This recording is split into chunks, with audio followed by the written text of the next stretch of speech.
Welcome to Seneca Indians Football, live on KNEO.org. This broadcast is a sporting outreach of the KNEO Sports Network. You're now locked into the official pregame show of the Seneca Indians. This is your home for every sack, interception, and touchdown. Now let's join Seth Wilson, Ben Walcott, and Daryl Harbaugh live on location. And welcome to Seneca Indian Football here on the KNEO and Seneca Indian Sports Network. I'm Seth Wilson as we are in Aurora, Missouri, where the Indians are getting ready to take on the Hound Dogs in less than 45 minutes. Seneca comes in 4-0 after defeating Monette 64-14 last week at home. Aurora comes in with a 1-3 record, falling to Mount Vernon to open the season 7-6, losing to Nevada 21-7, defeating Monette 26-18. And then they lost to Lafayette County last week, which is up by Kansas City. We had to look that up on the way here to figure out where Lafayette County was at. They lost last week to Lafayette County 42-21. I'm joined by Ben Walcott and Coach Daryl Harbaugh. And Seneca's got a little bit of a road trip this week, more familiar traveling to Aurora, and we'll get into that a little bit later on. But getting back on a grass field, we thought maybe there was going to be some rain that play a factor into tonight's game, but that hurricane remnant kind of stayed east of southwest Missouri, not really having the humidity that we had last week. But if you listen to the microphones, you can hear the wind. It's about a 14-mile-an-hour wind out of the north. Do you expect weather to be any kind of factor in tonight's game, Ben? With maybe not a whole lot of kicking game, but we'll see how the kickoffs go. I was just going to say, I think the biggest factor is going to be the wind factor in punting and kicking. More than anything else, obviously rain is not a factor. Grass field could be a factor because Seneca doesn't play on a grass field very often, but I think kicking could be a factor. Drew Sherwood has done an excellent job on kickoffs, so that could be something to look for, is see if you can pin the opposing team deep and who has to go for long drives and who can make their drives successful throughout the night. You almost think maybe that the grass turf would give you a little bit more traction, so maybe they'll be able to cut a little bit harder, because we've seen in weeks past where Roman Miller falls and stuff like that. Well, the biggest thing about the wind is, as Ben already mentioned, and on the kicking game, is the punts. Yeah. The punts will be if you're punting into the wind, if you can get that low spiral that, drives them back a little bit. But then again, if it's a low spiral, then you risk the return. Yeah, out kicking your return. Yeah. And even going downwind, you may have a tendency to outkick your return as well. So I think the punt's going to – the field looks great down here. It's a Bermuda field. It's a little bit soft probably. They keep it soft for the kids. But I think the footing's good. They look like they're not having any trouble. And, Coach, these two schools expect big football. They've got a storied history. Aurora having a lot of success in their own right over the years. The earliest record to have these two schools facing off is 1956, but always a good battle between the Indians and the Hound Dogs when they meet on the gridiron. Is there a bit of a rivalry here between these two schools like Seneca has with McDonald County and East Newton, or is it just kind of a Friday night football game? Well, it's a Friday night football game, but it's been a Big 8 opponent for a long time, even, way back before. Well, about right the time I was in high school is when we joined the Big 8. We played them in the past before, and I do know that Aurora was the one team that kept my season out of the playoffs. We had a good run, lost to 3 really good teams going by a point system, but if we hadn't lost to Aurora, we wouldn't have made the playoffs in my senior year. Well, if you go back and look at state championship history, 1968, Seneca was in that state championship game, I believe in 71, which is the team. Little preview here. This is the team we did for the Blast from the Past. Thank you. The 1971 team, Monette won the state championship that year. Seneca was blanked by Aurora, and I think Aurora and Monette played a very close game that year, so definitely very good football in southwest Missouri at that time. And definitely a good two schools with a storied history. 1999, I believe they were state champs. 2015, I believe they ended up in the Final Four. But two good football teams going to meet on the football field tonight. We're going to take a quick 30-second break. We come back, we'll have more pregame show for you. Countdown to kickoff sponsors, People's Bank of Seneca and Prater's Pharmacy. Seneca Indian Athletics is sponsored by Prairie Top Chiropractic. Located at 4556 Quince Road in Seneca, chiropractic physician Seth Wilson offers chiropractic services to Seneca and the surrounding areas. For appointment information, their phone number is 417-776-4556 or discover more at facebook.com/Prairie Top Chiropractic. Prairie Top Chiropractic, where their slogan is, better health, better you. And welcome back to Aurora, Missouri. We are 40 minutes away from kickoff here. Your countdown to kickoff sponsors, People's Bank of Seneca and Prater's Pharmacy.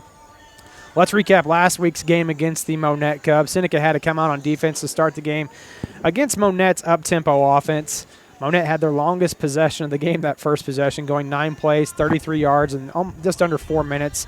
Seneca was able to finally get off the field, turning the Cubs over on downs. Seneca got the ball, fumbled on their first play. We won't talk about that too much, but they fumbled on their first play. Monette recovered and went back on the offense. A couple plays later, a tip ball landed in the hands of Kai Adams, and he returned it right at 79 yards. I would say 80, but he dropped the ball at the 1-yard line. Luckily, a great hustle play. If you look back at that play, Blaze Graham running basically 89, 90 yards to come behind Kai Adams. And if he hadn't have been there, it had been Monette's recovery in the end zone for a touchback. So a great hustle play by Blaze Graham. The Indians had the lead at that point. They never looked back. That actually was one of 3 interceptions, one of 3 pick sixes on the night for Seneca. The defensive effort by the Indians looked like this in the first quarter by possession. Fumble recovery, punt, pick six, punt, and then the end of the half. So a great defensive effort in the first half for the Seneca Indians. Offense was clicking too. After the first miscue, Seneca scored quickly on their second possession with Caden Klaus taking it in. Then 3 straight Roman Miller touchdowns had the Indians up 50-0 at the half. The second half, the running clock never stopped. Haynes and Laughlin both adding to the lead. And then a couple scored by Monette starters against Seneca's twos and against Seneca's freshmen made the final score 64-14. We say Monette stacked the box against Seneca with a 6-1 look and maybe even walking down a safety 6-2 look. The idea was to stop Seneca's running game. Ben, we've talked about this over and over and over again, but it's the first game that actually Seneca didn't have a 100-yard rusher, but they still managed to go for over 300 yards as a team with some of those guys coming in late in the game and even add more yardage to that. What do you do now as a defensive coordinator since every formation on the defensive side of the football has been thrown at the Seneca offense, and yet they still manage to find ways to rescore repeatedly? What do you do as a defensive coordinator? And this was out Seneca's starting offensive line, a couple guys, H-backs. What are you going to do if you're a defensive coordinator? That's a great question. I think a lot of people in the Big Eight are having that question right now themselves. And you mentioned they didn't have a 100-yard rusher, but you didn't need a 100-yard rusher when you have 3 pick sixes in there as well. And your starters are only playing a half. So I think if they had even played 3 quarters, you're probably looking at 1 or 2. I mean, at this point, like I said last week, you got to stop the run and make them throw. That's kind of the big thing, and nobody has been able to do that. Make them throw, make them one-dimensional. I think that's your best bet against Seneca, but right now, nobody is able to do that. And we talk about the line play so much this year. Every single week, it seems, week in and week out, returning basically 6, almost 7 guys that saw significant time last year on the offensive line. You're without one of them for sure. In Commons not playing again tonight, out with a knee injury that he sustained, I believe, is in week 2 against Mount Vernon. He's still going to be sitting out. Landon is. We haven't seen Scribner in the lineup for the last 2 weeks against Nevada Monette. We don't see Ryan Owens out there anymore, a great lead blocker in the H-back downfield.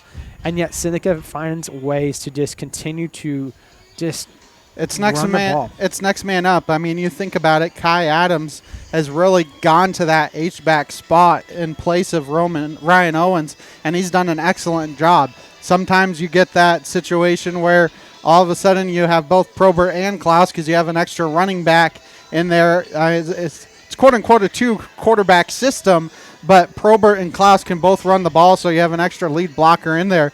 Right now, I think Seneca just has too many weapons, and defensive coordinators are probably having nightmares in their dreams thinking about how to stop Seneca. Yeah, the 6'1" look for Monette. I mean, Monette was very, very big up front. Big wingspan, 6'6", 300 pounds, 6'3", 280 up front.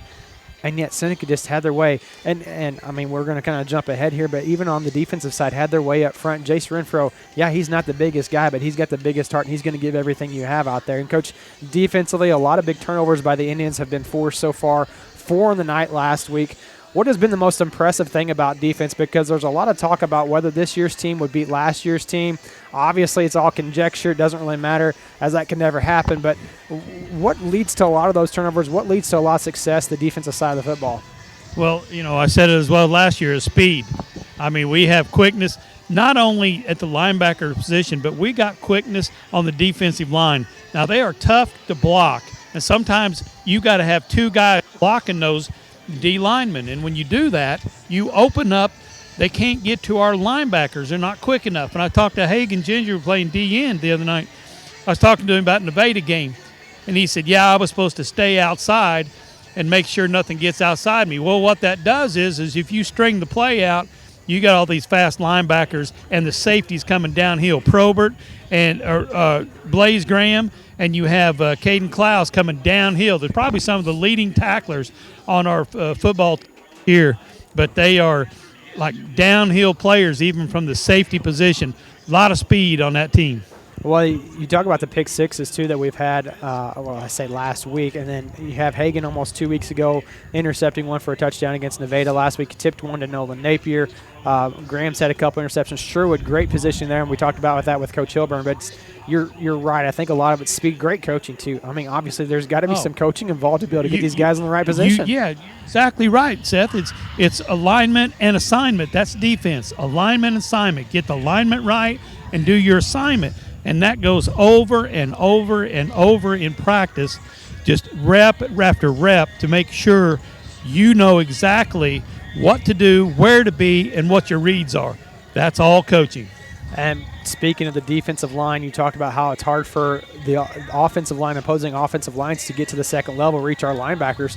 There was a play last week where Jace Renfro was like the second, maybe the second drive or maybe first drive, one of the first plays anyway. He got a soft release from his offensive lineman, and he had a straight shot to the quarterback. He was probably 4 yards away from the quarterback. He could have taken the quarterback out, probably wouldn't have got there in time.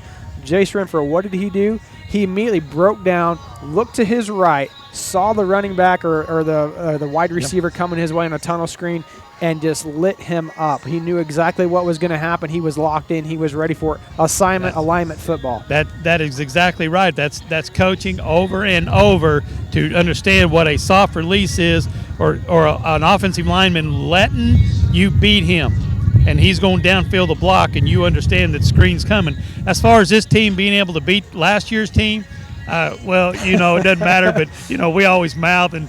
We get to argue and mouth back and forth all the time. That's just part of it. You want to argue? You argue back against the team the guys that are gone last year. I don't know. Maybe these guys are a little bit tougher than what you guys had last year. Just to get them riled up because they can't put the pads back on and go up against those guys. Obviously, you can't put Nolan Napier against Nolan Napier or Hagen Ginger against Hagen Ginger. It's never going to happen. Maybe if we could get a Madden game or a college football, NCAA football video game and simulate the Seneca team from last year and this year, maybe we could get some answers then. Seneca football, video game or something like that. Maybe that's the only way we could get that to happen for sure. But, yeah, it's definitely fun to talk about. Very good team last year and a good team this year. Countdown to kickoff sponsors tonight, People's Bank of Seneca and Prater's Pharmacy. We're going to take another break here. We come back with more pregame show right after this. A sponsor of community broadcasting on KNEO, Southwest Missouri Bank in Neosho, serving the Neosho area from 2 locations. They offer personal banking services, including checking and savings accounts, home loans, and online banking. Learn more online at smbonline.com. Southwest Missouri Bank, an equal housing lender. Member FDIC, where their slogan is Southwest Missouri Bank, we can do that.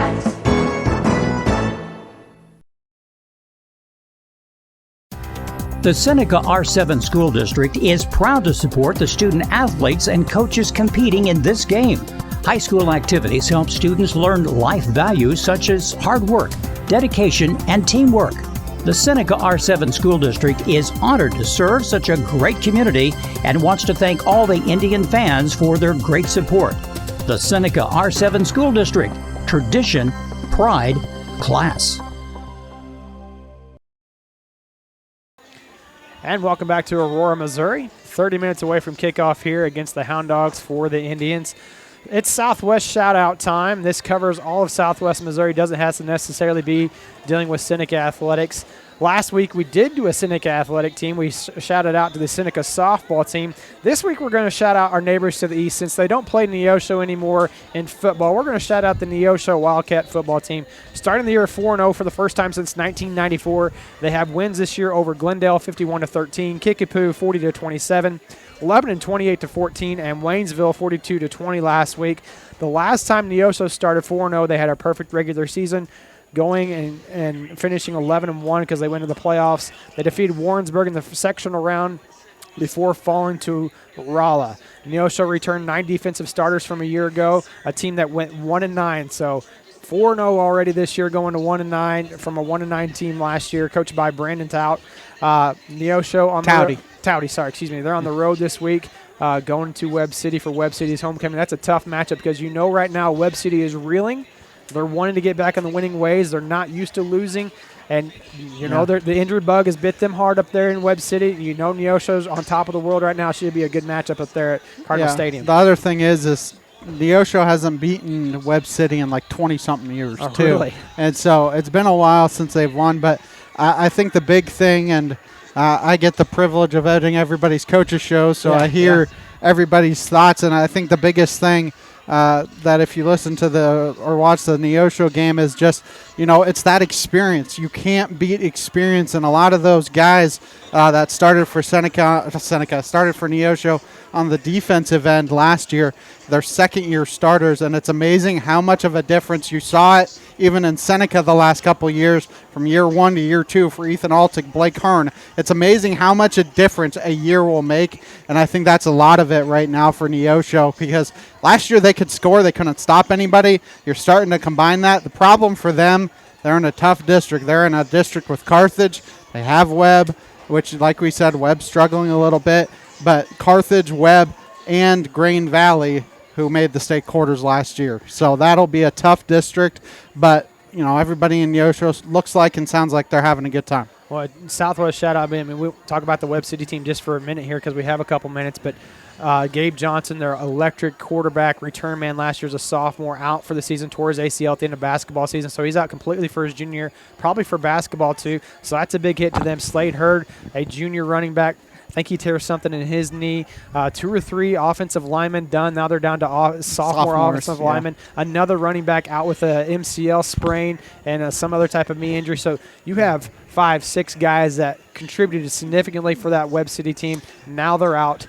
Now they're 1-3. And Webb City's not used to losing like they are. And so I think a lot of pressure is on Ryan at this point. You know, there's not much you can do about injuries. You just kind of got to take it week by week. And right now, you're getting into the meat of your schedule. You look at the COC West, Carthage, Joplin, Republic are all 3-1. Neosho is 4-0. Willard's 2-2.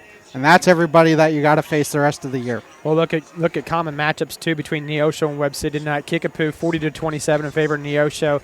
Webb City losing that one. And then Lebanon, Webb City actually defeating them first game of the season. That was when everybody was healthy. And Neosho just getting by 2 scores against Lebanon. So some common opponents, very similar. Should be a fun one up there in Cardinal Stadium for sure. Seneca by the numbers, 1,883 total yards. Seneca's defense has held team to 893 yards, 224 yards a game. Most of those yards coming from the Mount Vernon game where they had close to 200 yards passing. And last week, even though Monette scored 14 points, they had close to 250 yards passing last week. And most of that was against the twos and freshmen. Right, exactly, sure.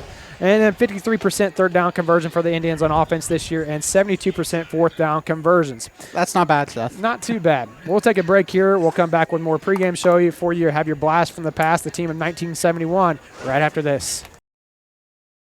At ProLube Tire and Auto Center, we know what it means to rely on your vehicle. We race all year and know how to get that extra inch out of every part. Precision, quality, and reliability are not just words to us. It's what we do every day. We know you rely on your vehicle to perform for your family. From oil changes to full-on repairs, ProLube gives you the best racetrack team experience, so you can be worry-free. ProLube Tire and Auto Center, where we get it right on the road and the track. The Roper Kia 4-State Sports Report will provide up-to-the-minute scores and highlights from around the 4 states.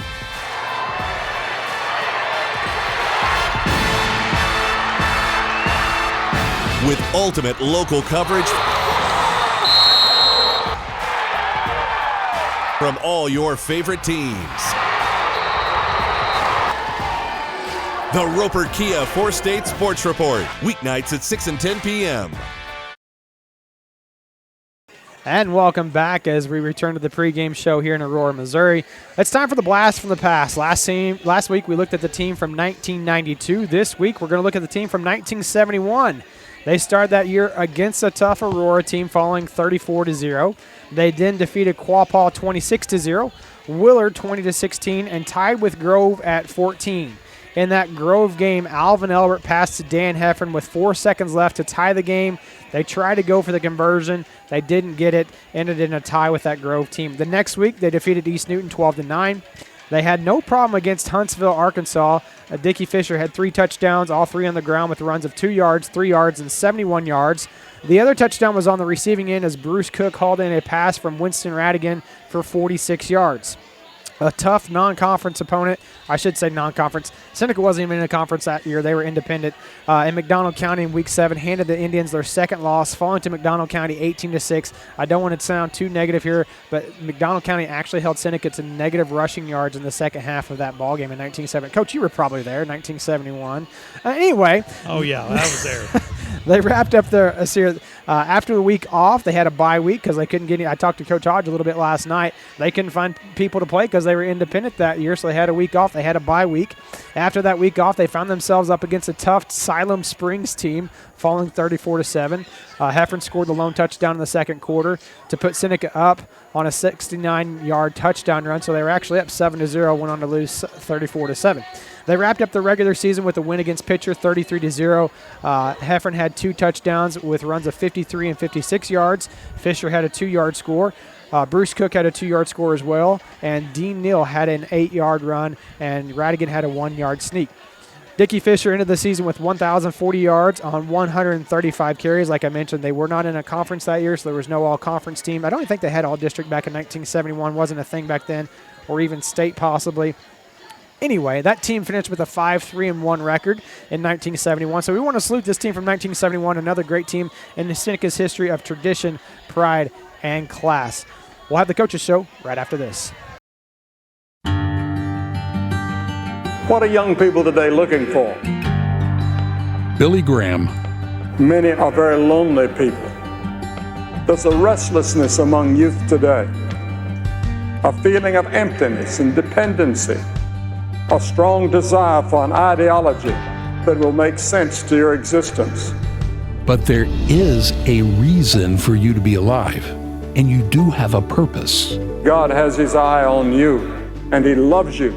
I want you to remember one thing. God loves you. I don't care what you've done, he loves you. God loves you. You can understand more about that. Call us at 855-255-PRAY. You can call anytime, day or night. 855-255-PRAY. We're the Billy Graham Evangelistic Association.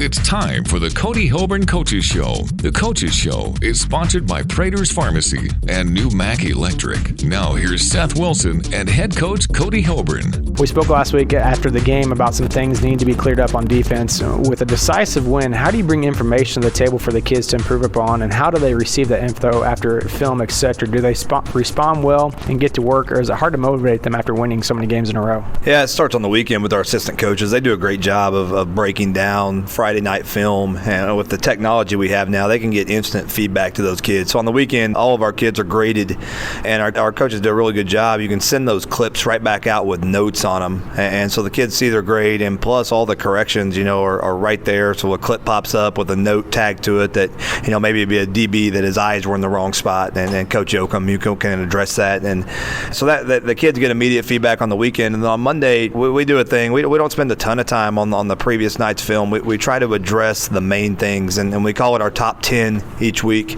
And sometimes that 10, drags out to 18, and we try not to get too carried away with it, but stuff that we have to get fixed the next week. And it's the big plays of the week. And there may be a few positives on there, a great effort play or things like that. You take Blaze Graham this week and the interception that Kai Adams had, and where he came from to recover that ball in the end zone, because that ball was fumbled before he got in, and the effort he got to get down there, we showed that. But also we showed some lack of effort on that play that we had to address. So we tell our kids they got to be thick-skinned in those meetings, and we have to address that stuff, and I think that's the only way you get better. You talking about Kai Adams' pick?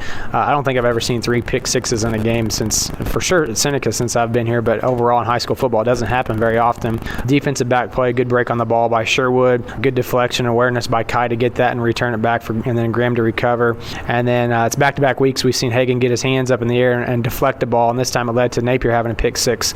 Walk us through some drills on defense that they go through during the week to lead us to those interceptions. Yeah, probably my favorite one was the deflection by Hagan, because that's something we repped all week. And with a lot of a team that uses a lot of quick passing game, we knew he got the ball out so fast on a lot of those we couldn't get pressure. And we were only going to rush 3, and we like our defensive line. Our defensive line got after it, but we knew we couldn't get home, so we worked all week with our DNs especially, that once they work their pass rush move, if they see a quick passing game, a set drop, we got to get hands up and try to get deflections. And Hagan probably did it 4 or 5 times in practice, and to see that pay off and no one be right there to kind of reap the benefit of that was awesome. And then naturally by what we do, it's kind of a philosophy thing on defense. We don't most teams play zone coverage in our area, and we play a ton of man, and our thought on that is we never want to give the wide open window. And we may get beat in coverage sometimes, but they're going to have to make a good quality throw and a good quality catch. We're always going to be in the vicinity, and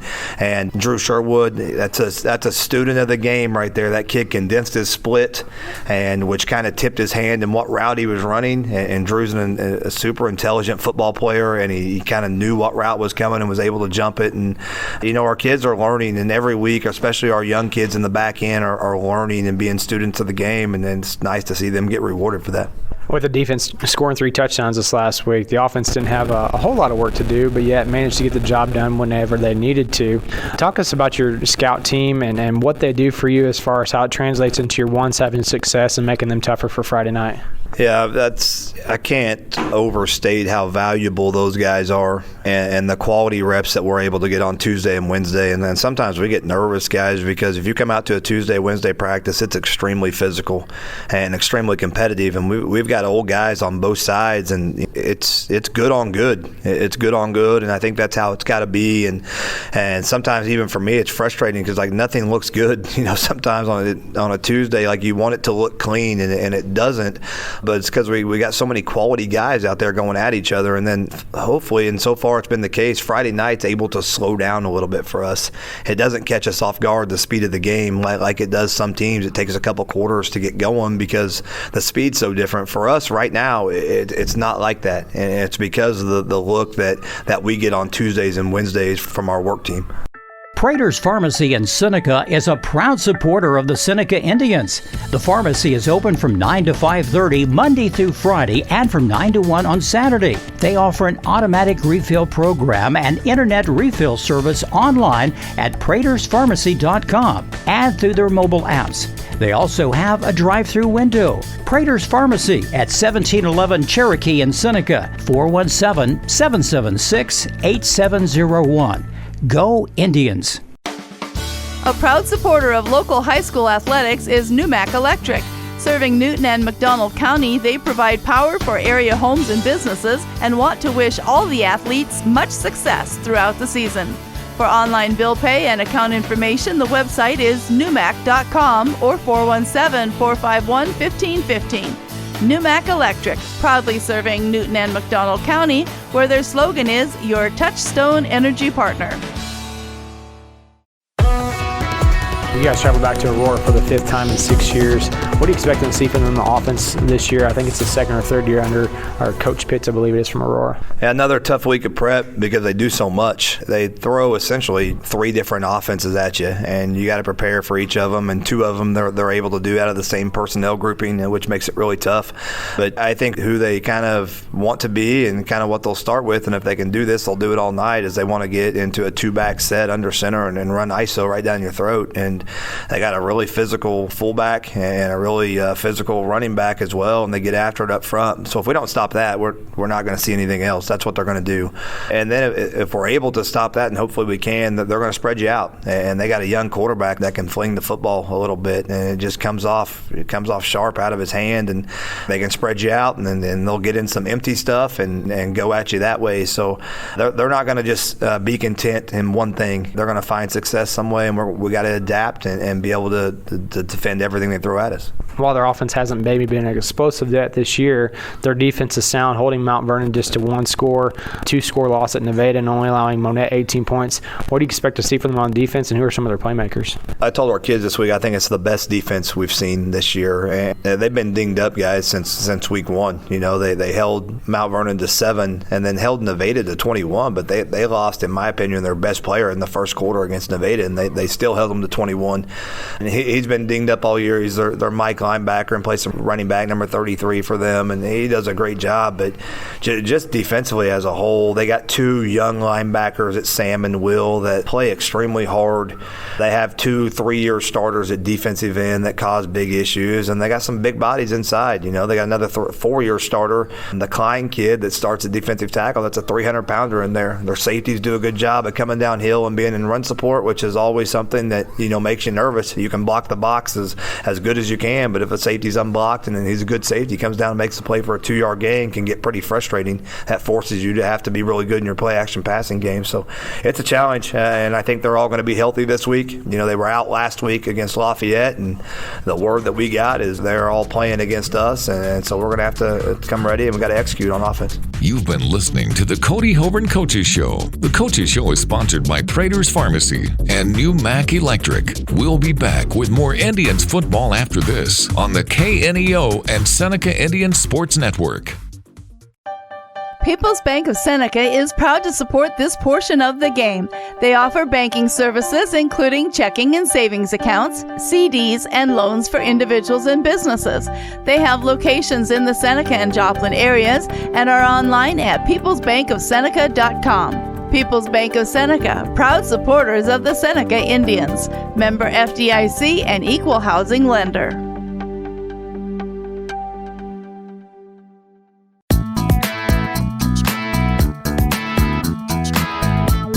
Proudly supporting the Seneca Indians is Doug's Body Works. Owned and operated by Doug Scribner, they offer a 24-hour record service and specialize in auto body and frame repair. Doug's Body Works is located at 1008 Oneida in Seneca and is proud to serve the local area. 417-776-8611. Go Indians!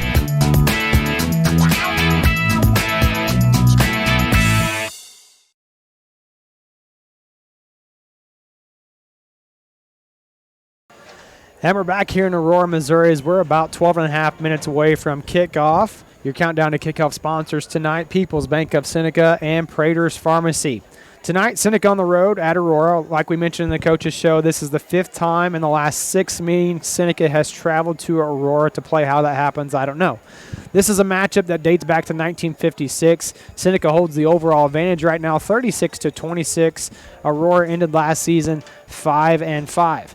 Aurora does have a strong history of boasting 2 state championships, one in 1969, the year after Seneca won, and one in 1999, and they were a Final Four team in 2015. Aurora is coached by Brandon Pitts, who took over just a couple years ago. There was a lot of coaching shakeups around the Big 8 around 21, 22. Of course, we know Coach Hilburn coming here to Seneca. Coach Hilburn mentioned a few moments ago, too, that they like to base off an I formation on offense and run right at you. We've seen them run a double wing pro formation. Their primary goal, again, be physical, get quick with their linemen, get the ball to their best running back, cut Berth. But I had that down, but he's not even playing tonight. He's in street clothes tonight. So number 33 not playing for the Hound Dogs tonight. They do have a new quarterback this year in Sean Creasy, who is just a sophomore, 6 foot, 180 pounds. Coach Pitts looking to build off of youth in Creasy. We've seen them go empty and shotgun last week against Lafayette County with 5 wideouts and try to stretch the defense a little bit. So they throw a lot of little different formations at offense at you. Ben, Coach Hilburn mentioned like they like to run. Seneca's defense has been tested with the run-heavy offense in Nevada 2 weeks ago, and a pass-only team against Monette last week. How can Seneca use their last 2 weeks of defense to go against a team that likes to throw multiple formations, likes to try to attack by whatever means necessary?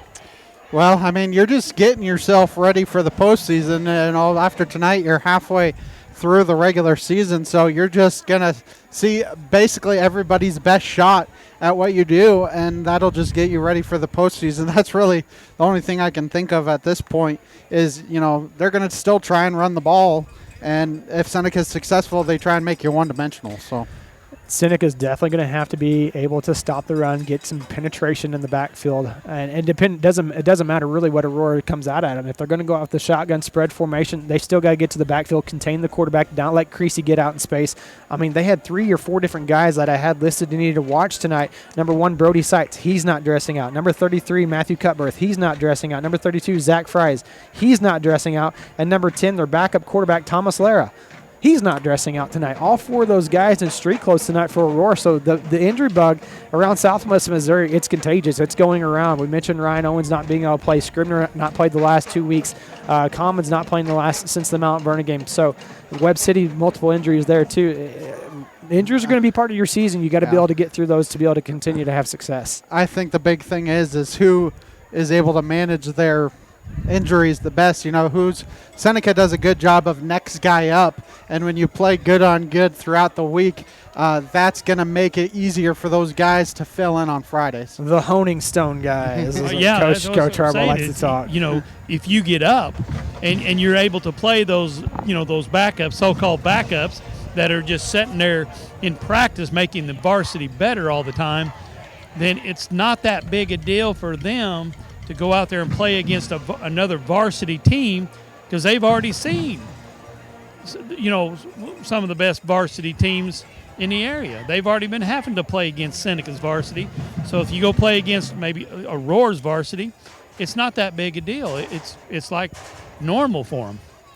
Yeah, we talked about the 75-76 team, I believe it was. You like to reference a lot how it was basically in practice. It was ones-on-ones, making each other better, iron sharpening, iron type of mentality. And so Seneca is definitely doing that this year. Let's switch to defense now for Aurora. They base out of a 4-3 last week against Lafayette County. They might change things up a little bit, going different formations, but they're probably one of the more athletic, defensively sound teams we've seen this year. While their wins and losses don't reflect that, what does Seneca need to do tonight, Coach, on the offensive side of the football to attack this athletic defense from Aurora? What I've seen is that you're going to have to stretch the edge of it. Okay, they come out in a 4-3 most of the time. Sometimes they'll walk up, and I got a feeling you might see them in a 4-4. The only problem is when you walk up a safety in a 4-4 set, Coach Hilburn's been known to go over the top, run 4 verticals on them, and pass the ball. They may not be able to do that much tonight in the wind, but you got to be able to stretch the edge on this defense. If you can do that, if you can stretch the edge, then you're going to open up the inside. Well, a little play action, too. Might look for them to go. Haven't had to do that a whole lot this year. Again, we referenced that earlier. The question to Ben is, what do you do to stop the run? And nobody's been able to do that yet as Seneca, the team, makes their way out on the football field tonight as you hear the crowd erupt for them.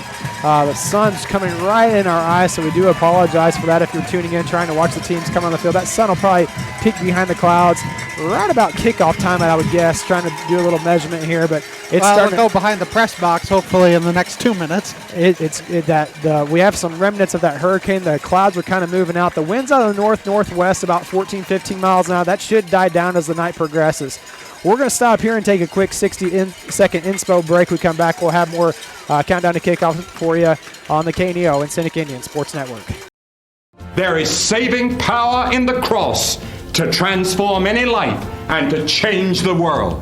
The cross Billy Graham is talking about is the one upon which Jesus Christ died 2,000 years ago. His death and the resurrection that followed can mean a whole new life for you. The cross is more than an example. It is more than a system of ethics. It is the mighty act of God's justice and love. God is saying to the whole world, I love you. I'm willing to forgive your sins. God is saying to all of those who are lonely today, behold, I'm with you till the end of the age. God is saying to all of those who are filled with guilt today, your sins are forgiven because of the cross. And there is no way to remove that stain of guilt except by the sacrifice of Christ. Are you ready to accept God's offer of forgiveness? Or maybe at least learn more about it? Visit us at findpeacewithgod.net from the Billy Graham Evangelistic Association.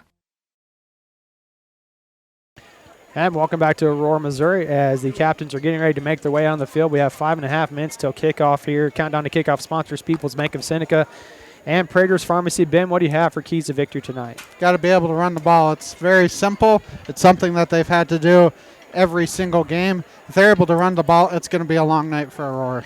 And Coach, keys to victory for you tonight. Well, Ben always away from me. Maybe I'll let you go first next week, Coach. How about you got to stop Aurora's run? It's just very simple. If you want to stay in the game, if you stop their run, Aurora's going to have a hard time winning this game. And for key players tonight for you, Ben, who do you have? Roman Miller. I mean, he's been very successful, but he's been quiet the past couple games because he hasn't been needed. I look for him to have a big night tonight. And Ben has got Roman Miller. Coach, who do you have for key players tonight? Well, takes mine, you know that. What I got is the defensive line. I mean, if them defensive line can get inside, make the crease, use their speed to just mess Aurora up, I think we're going to have an easy night. And, Coach, do you have numbers for me on the captains? Because I've got the sun blaring right into my eyes for Aurora. Who do you have for them, if you can see them? If I can see them, I got 71, 71, 70. I got a 77. 77 on the right side. 71's in there. Looks like 11 and 64 or 54, one of the two. Well, Coach, I think you're completely wrong. 54. But that's the Suns. I can't see him either. So 54, I think, might be one of them. That's Lucas Hadlow. He's a senior. I believe they got 77 or 76. Levi Garrett, he's a senior. 76, 16 70, looks like maybe Jaden Carpenter. He's a senior. So let's go with those guys. 16? How about that? Yeah, 16, I think, is the one to the second to the right. He's got his arm Either way, covering it's hard to see that sun. It is. The clouds have moved on. And Coach is closer than us. He's out there in 16, the field. yes, man. So yes. For the Indians, we know who they've got. They've got Caden Klaus, Ryan Owens, Nolan Napier, and Hagen Ginger getting ready to make their way out on the football field here. About 3.5 minutes till we have kickoff in Aurora, Missouri, as the cheerleaders are excited. Saw them flying around a while ago. They've got a competition, I believe, coming up this weekend. The regional competition's coming up this weekend. So we want to definitely wish the Seneca cheerleaders best of luck. They're going for a 5-peat state championship, which is unprecedented. Don't forget about the band. The band's got their first competition tomorrow as well. Defending Class 3 state champions for the band. Yes, so you had a state runner-up in football, a cheerleader state champion, and a marching band state champion in Seneca, Missouri. It was basically, let's just go ahead and call it what it is, the pride of Southwest Missouri last year. As the captains get ready to make their way out on the football field. So it looks like 77, 16, 76. I don't have a 76. Let's try 75, Clayton Klein. What about 77? I think 77. I got 76, Levi Garrett. Yeah. So that's the captains for Aurora. There's some guys out there. Let's just call it. There's some guys out there for Aurora as they shake hands, and the coaches shake hands too. Coach Harbaugh has joined them out there at midfield, and they'll get some instructions from the referee tonight. It's a breezy night, a little bit cool, probably a perfect crisp fall. Fall started last Sunday. It's a perfect night for football if the wind would die down just a smidgen. Yeah, Seth and Ben, we got David Vaughn and his crews here tonight. He's giving instructions to the coaches right now. You are right, Seth. It's 54, 76, 77, and 16. Those are the numbers for the Aurora captains. I think those 75 switched numbers on us and went to 76. Yeah. That was throwing me off because we don't even have a 76 on the roster. I don't see a 75 over on the sideline, so you're probably correct. Well, so they have two 75s on their roster, so that might be part of their problem. That could be it, too. Monette had that last week where they had two number 8s and two number 2s and two. That was confusing. I just noticed that they had two 75s, so that could be a misprint because the other one is a freshman. As the Indians still getting some instructions from Dave Vaughn out there. He's taking a good long time letting them know. Hasn't even dismissed the coaches back to their sideline yet. It's a nice double rainbow behind the the school back here. I know you guys can't see it, but I see the school. That's all we see. Nice press box over here in Aurora. They built a visitors press box a couple years ago. Ben and I were sitting in the stands for the district semifinal of the 13-12 game. That was an exciting, chilly night. Go ahead, Coach. well, they're getting ready to do the coin to flip. Think the coin. Think Napier's calling it.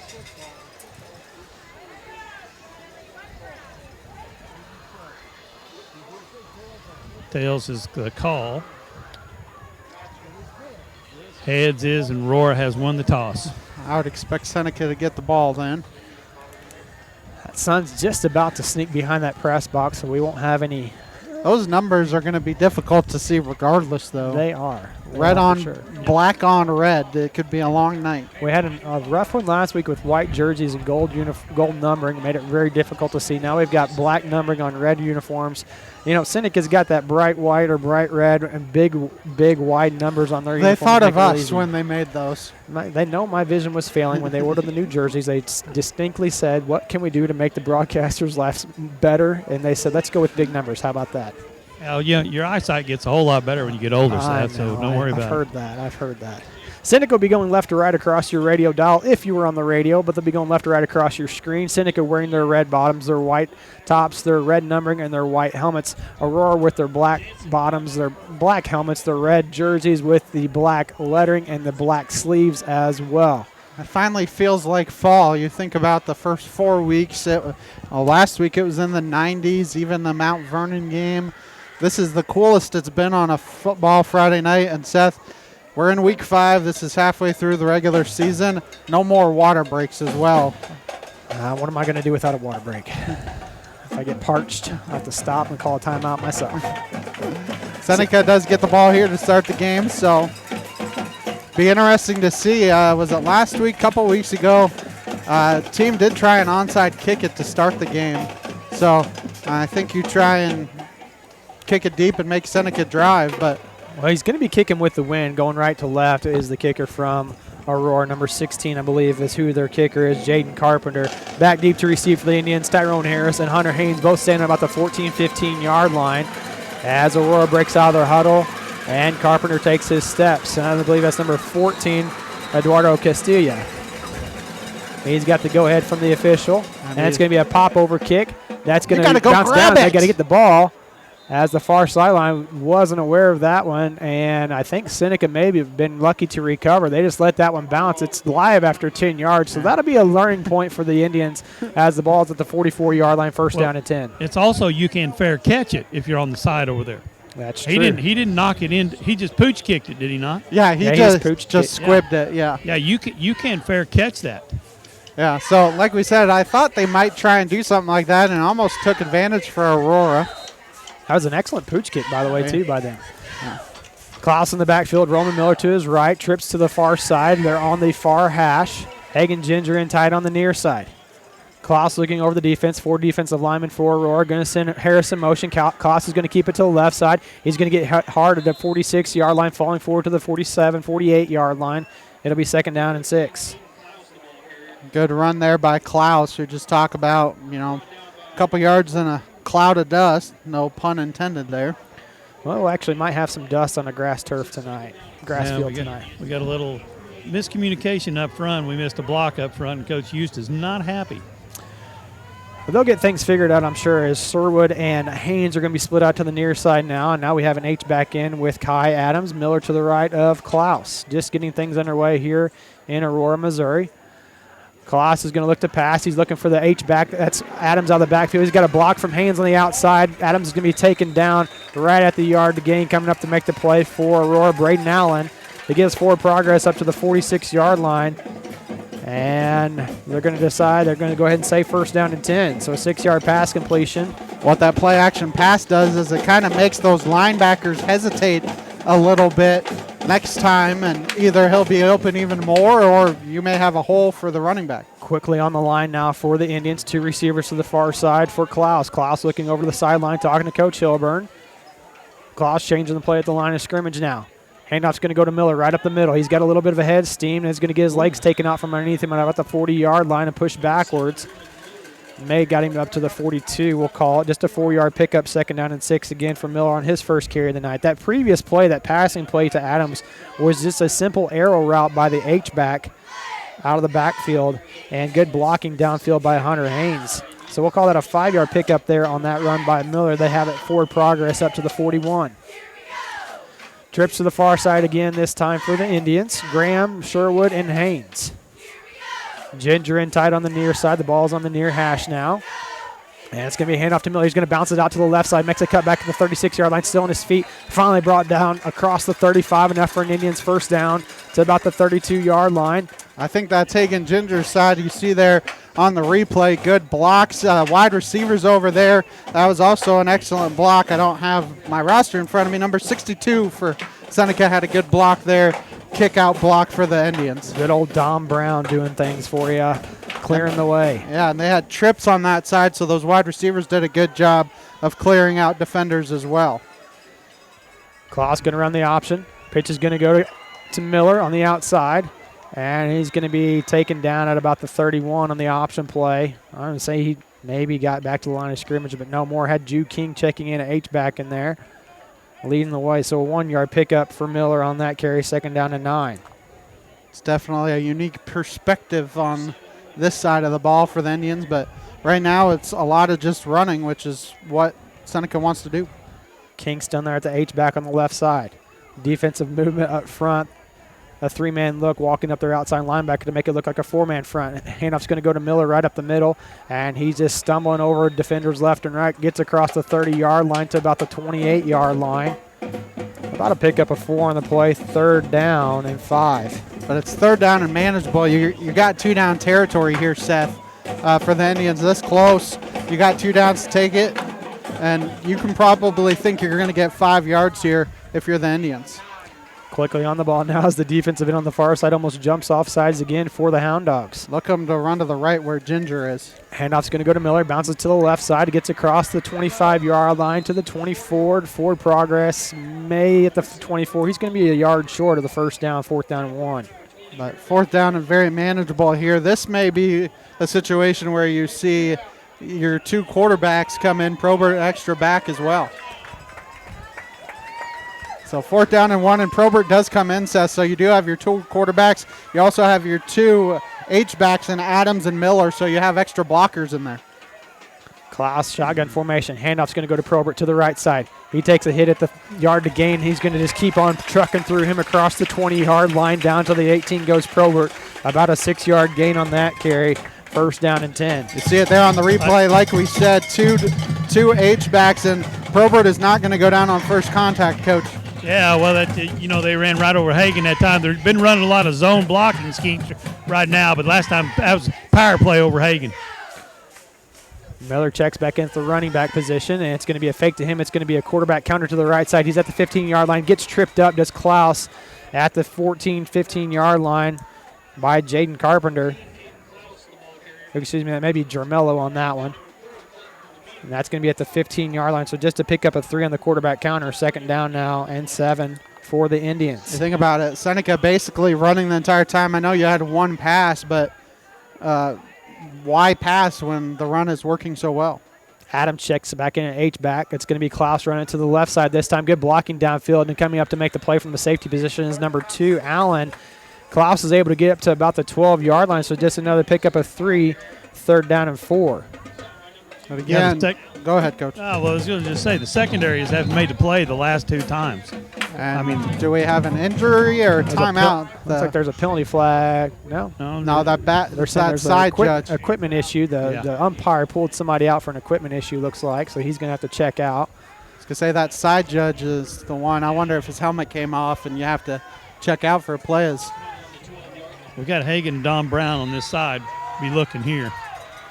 Klaus in shotgun formation, looking over the sidelines to Hilburn again. Going to talk to Roman Miller for a second.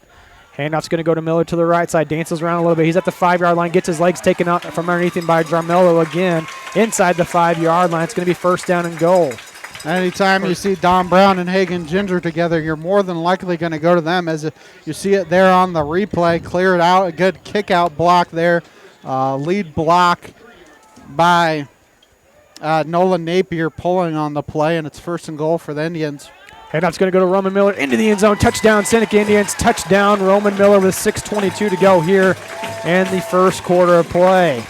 And that was run, and when you're sick of running, let's run some more as they switch sides there. Kai Adams a lead block, and I think that was Tyrone Harris didn't have anybody to block himself on the way into the end zone. Seneca will go for 1 here. Drew Sherwood on to attempt the PAT. Caden Klaus going to be the holder. Roman Miller the snapper. Good snap, good hold.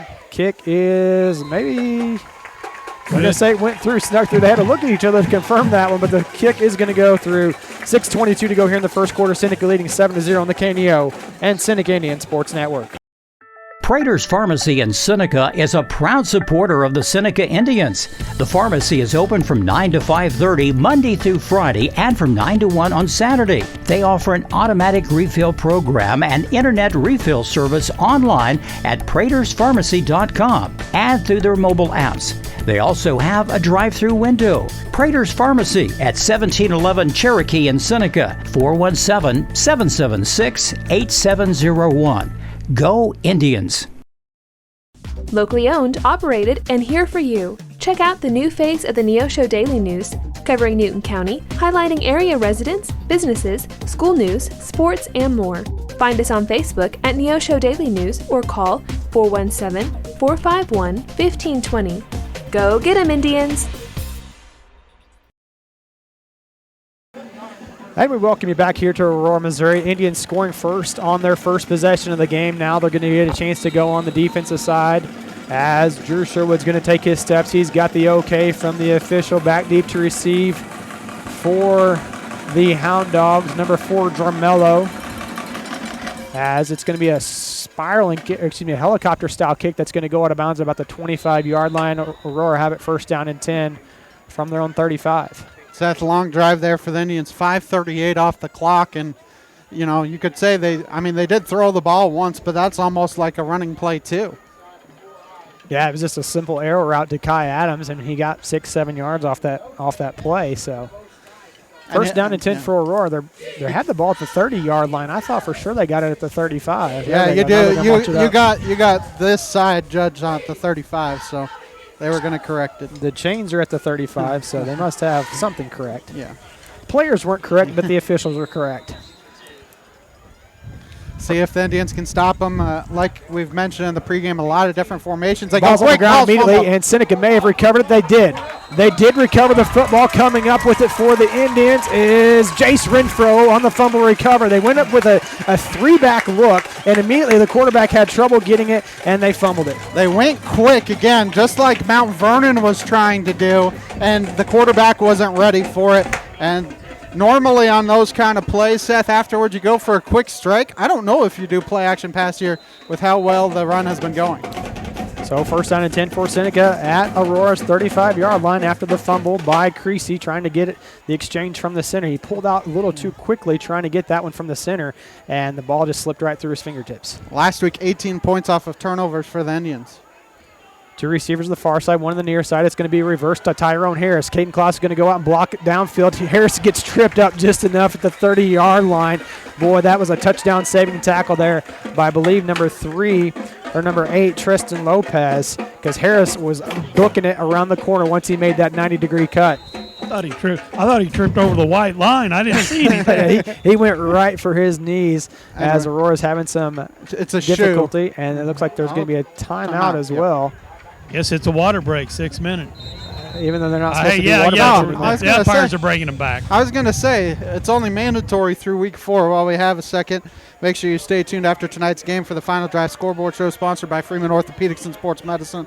Check out our live scoreboard during the game, kneo.org/sports. Click on the scoreboard link. Latest scores from games around the area as they're happening. Trips to the near side this time for the Indians. It's the option play. It's going to be a pitch to Miller. Miller has a little bit of trouble getting that one hauled in. He's able to corral it and get upfield.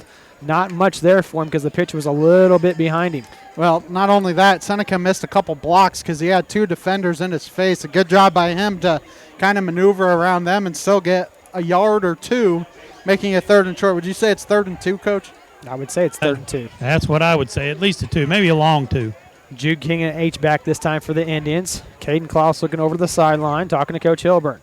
He says run it. Handoff's going to go to Miller. He dances around the backfield. He takes the defender on, and he's going to get up to about the 31. He's going to be a yard short, the 26. He's going to be a yard short for 4th down and 1. I think you see Probert maybe come back in here, run that heavy play where you have your 2 backs in there. I'm going to keep the same personnel out on the football field. This is about a half a yard to go. Need to get to the 25. That ball is about a foot and a half away. Under 5 minutes to go here in the first quarter of play. Seneca leading 7-0. Klaus looking over the sideline. He's going to stay with the same play now. It's a high snap corralled in. Miller's going to take the handoff. He's going to have enough for the first down. We'll see where Marcus Ford progress. Aurora thinks they may have stopped him, but he's across the 25 to the 24. It's an easy first down. Yeah, he only needed about half a yard, and he got about a yard and a half. I'm going to give him 2, Ben. I'm going to contradict you. I'm going to give him 2 yards, okay? And first down and 10. Seneca at the 24.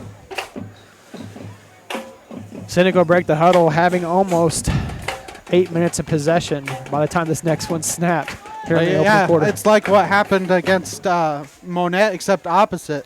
Trips to the far side this time for Klaus. Going to send Haynes in motion. And it's going to be a fake to Haynes. Play action, looking downfield. Hagen Ginger's wide open, and it's going to be caught. Touchdown, Seneca Indians. Touchdown, Hagen Ginger. As he pulls it down, he mossed the defender on that play, and it's a touchdown for the Indians. They threw it a little bit late, just a straight route there for him. The cornerback in front of him, the safety behind him, and he was still able to come down with it, and that's where his height comes into play, as Seneca will go for 1 here, and it's already 13-0 quick. Great concentration there by Hagen Ginger, because that was a little bit underthrown. He had to come back to it, kind of wait for it, as the kick by Sherwood finds it good. 14-0 your score here with 4:37 to go in the opening quarter play on the KNEO and Seneca Indian Sports Network. Being a Lion comes with a reputation for excellence. Whether it's in the classroom, on the court, or in the community, Lions are leading the way. With innovative and immersive academic programs, new scholarship opportunities, and a campus committed to the future, now is the perfect time to find your purpose. Find your pride at Missouri Southern State University.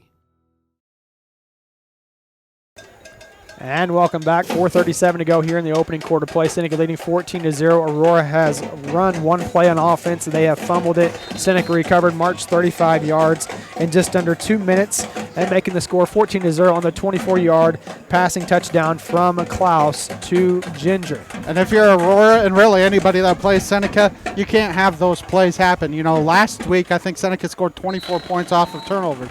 Coach, who they had back there deep to receive? Number 4 here's on the left side. Tell you what's on the right, but he's about ready to pick it up. They got to pick it up off the turf, because it's quickly now picked up, and Blaze Graham's right there on top of him to take him down immediately. It looked like that may have been number 40 or number 20. I believe that's number 20, Brennan Diaz, for the Hound Dogs. He gets the return of maybe a foot and a half, because Blaze Graham was right there to meet him first down and 10. It's set there. Nobody really wanted to pick it up, and he ran up there and picked it up about the time, Well, Seneca had trouble with that, too, on the opening kickoff. I wonder if the players don't know that the ball is live on a kickoff. We may have to go back to basics there on some of those things. Ball is live on a kickoff. First down and 10 for Aurora. Going with a single back look, a bunch on the far side, as Haynoff's going to go the first man through. The only running back in the backfield, that's going to be number 20, Diaz. And my number's correct on that, Coach, because I can't make anything out on those Aurora players. Yeah, you got it. I mean, it's tough to see from right here, but yes, you are correct. That was Diaz. Got the ball up to the 26-yard line, so a pickup of 4 on the play, second down and 6. So the first play really for Aurora gets them 4 yards. Now they're going to go a power I formation here. And it's going to be a handoff to Diaz. Once again, makes a stutter step coming up to make the play. I believe it's Tyrone Harris or Caden Klaus on the far side. He's got enough almost for a first down. He's at about the 32, according to the near side judge. I think that was Hunter Haynes, actually.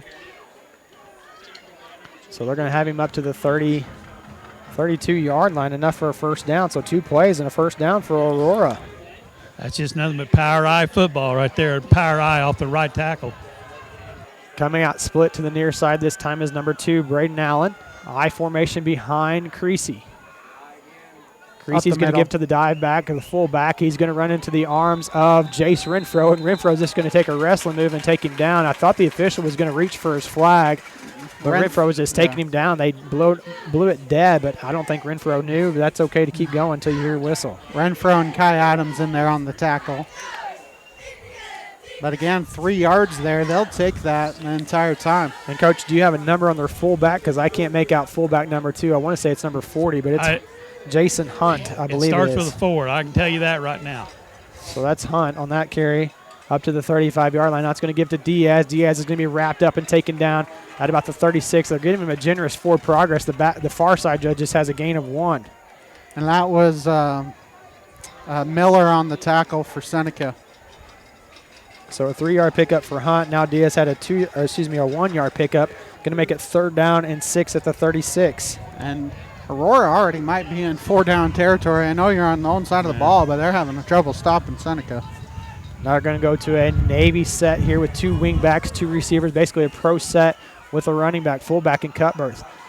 And it's going to be a handoff to number 21. He takes a stutter step at the line of scrimmage, still on his feet. Now he's going to run into Harrison, Kai Adams, as well as several other ones for the Indians. Ball carrier was number 21, Kendall Tucker. They have all kinds of running backs, so just because their main guys are out doesn't mean they're not capable of doing damage. Now, it looks like he only got about 2 yards there, Seth. He's up to about the 37-yard line, 38. 2 ran on and 3 ran off. Yeah, we're 1 short. And Hunter Haynes is going to run back out as Blaze Graham standing on his own 24-yard line. Carpenter's going to punt this one away, and an excellent punt with the wind blowing at him. And Blaze Graham thought about getting to it, and it's going to roll out of the end zone for a touchback. Graham really thought about chasing that one down, but he decided to let it go on the 4th down and 4 play. Community Bank and Trust, proudly serving our customers for the past 140 years. You may visit their branch at 1102 South Cherokee for all your banking needs. Member FDIC and Equal Housing Lender, proud sponsor of the Seneca Indians. 1st down and 10 for Seneca at their own 20-yard line. Sponsors for tonight's game: Langford Insurance, Dairy Queen of Seneca, First Community Bank, Happy Egg, People's Bank of Seneca, Crowder College, Prolube Maintenance Center, Seneca School District, and Lost Creek Wireless. Trips to the far side for the Indians as Klaus is going to run to the near side. And they ran right by the defender they needed to block, and he makes the play on Klaus for a loss. Not sure who was supposed to get that defensive end. They ran right by him and let him go, and Klaus was dead to rights. Loss of 2 on the play back to the 18-yard line. So a loss of 2 for Klaus on that play. Make it 2nd down and 12 for the Indians. First negative play for the Indians. I was just going to say, this is really the first time that they've been behind the chains here tonight. 1:14 to go in the opening quarter. Seneca leading 14-0. Ginger and Harris split out to the near side this time. Sherwood split out to the far side. Probert checks in at quarterback. Kai Adams at H-back. Probert awaiting the snap. It's a low snap. He's going to haul it in. He's got room to the right. He takes a hit at the 21-yard line. Going to fall forward to the 24-yard line to pick up a 7 on the play. 3rd down, and 5. But what that does is it makes it 3rd down and manageable for the Indians. And you do have to snap it one more time here in the quarter. Pretty fast quarter tonight. Pretty fast quarter indeed, Ben, as it's 7:22 and we're almost done with 1. That's what happens when you have 2 teams that like to run the football. You do have to snap it once, see if Seneca can get a 1st down here. Look for something this side here, boys. Trips to the far side this time. Ginger in tight on the near side. It's going to be Probert running to the right side. He's going to lower his shoulder, get behind his lineman. He's going to get stood up right at the yard to gain forward progress. He'll probably have enough for the 1st down. And they're saying that they're waving on for a 1st down already because he had to get to the 30, and that's exactly what Probert got on that quarterback carry. That's a good job by Probert there of running through some tackles because he got hit about the 27, 28-yard line, and I don't think Seneca is going to get a snap off here. They probably want the wind at their back. You're probably right because that punt by Carpenter a while ago, that was a booming punt for Carpenter for a touchback. He kicked that from the 38-yard line, so probably about the 25-yard line and went all the way back out of the end zone. That's going to do it for 1 quarter play. Seneca leading 14-0 here on the KNEO and Seneca Indian Sports Network. A proud backer of the Seneca Indians is Campbell Biddlecombe Funeral Home of Seneca. Located at 1101 Cherokee, they are honored to serve the area with traditional service options including church and graveside services. They also have pre-arranged funeral plans. For more information, the phone number for Funeral Director Mike Steele at Campbell Biddlecombe Funeral Home of Seneca is 417-776-2251 or online campbell-biddlecomefh.com.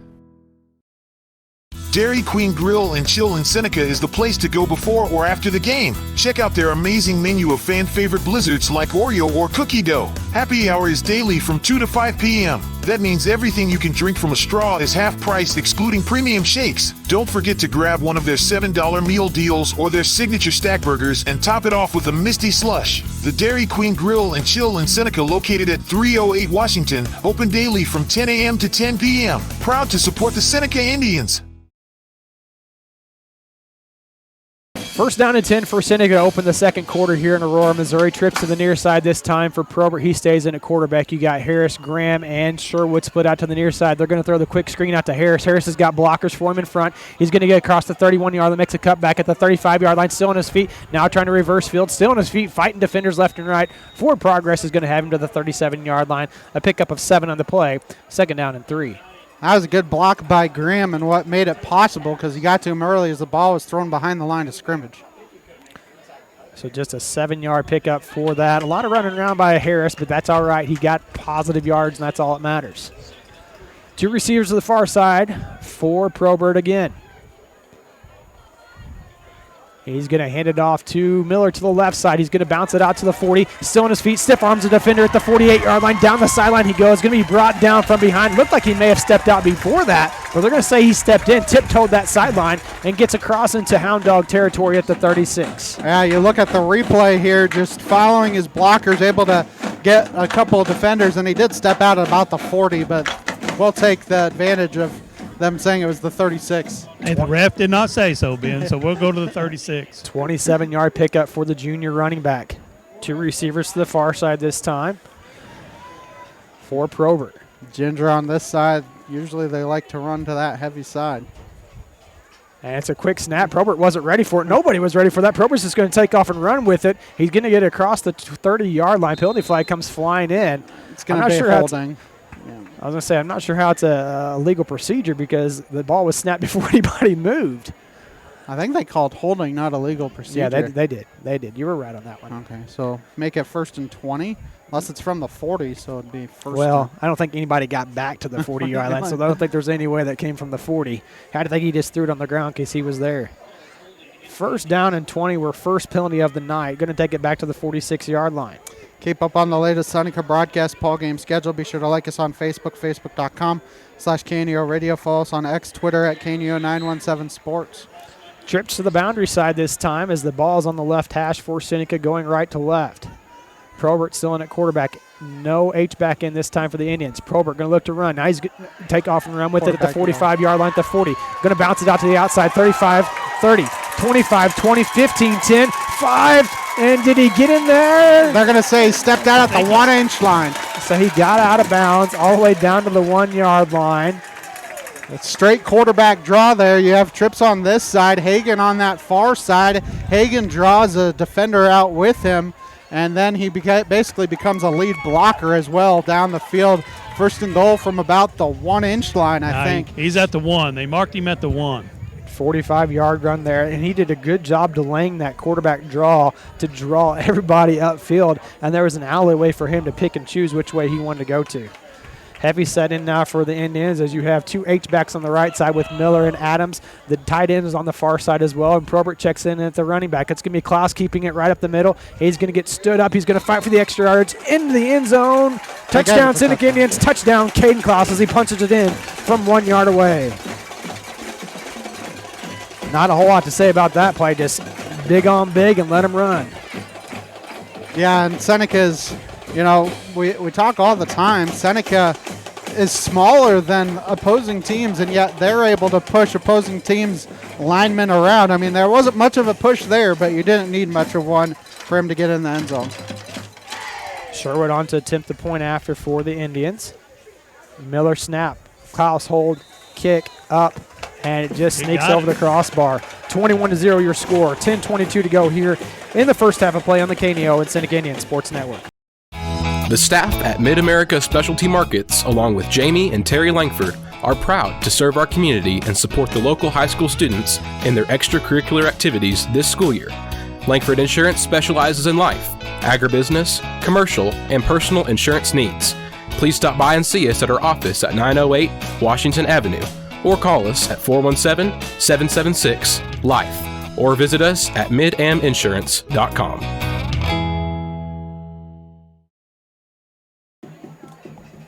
And we welcome you back to Aurora, Missouri, as there is a little bit more of a stoppage here in play for the next kickoff. Usually 30 seconds, we're back, and they're all ready to kick the ball away. Sometimes we're even a little bit late, and they're starting the play clock. They should start the play clock already, but neither team out on the football field. Seneca's going to have to hurry up and get out there and kick this one away.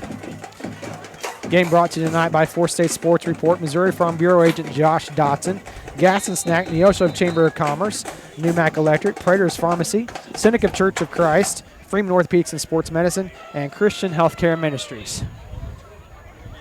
Coach told us that Klaus may have rolled his ankle. He's getting looked at by Jamie down there on the sideline, so hopefully he's okay.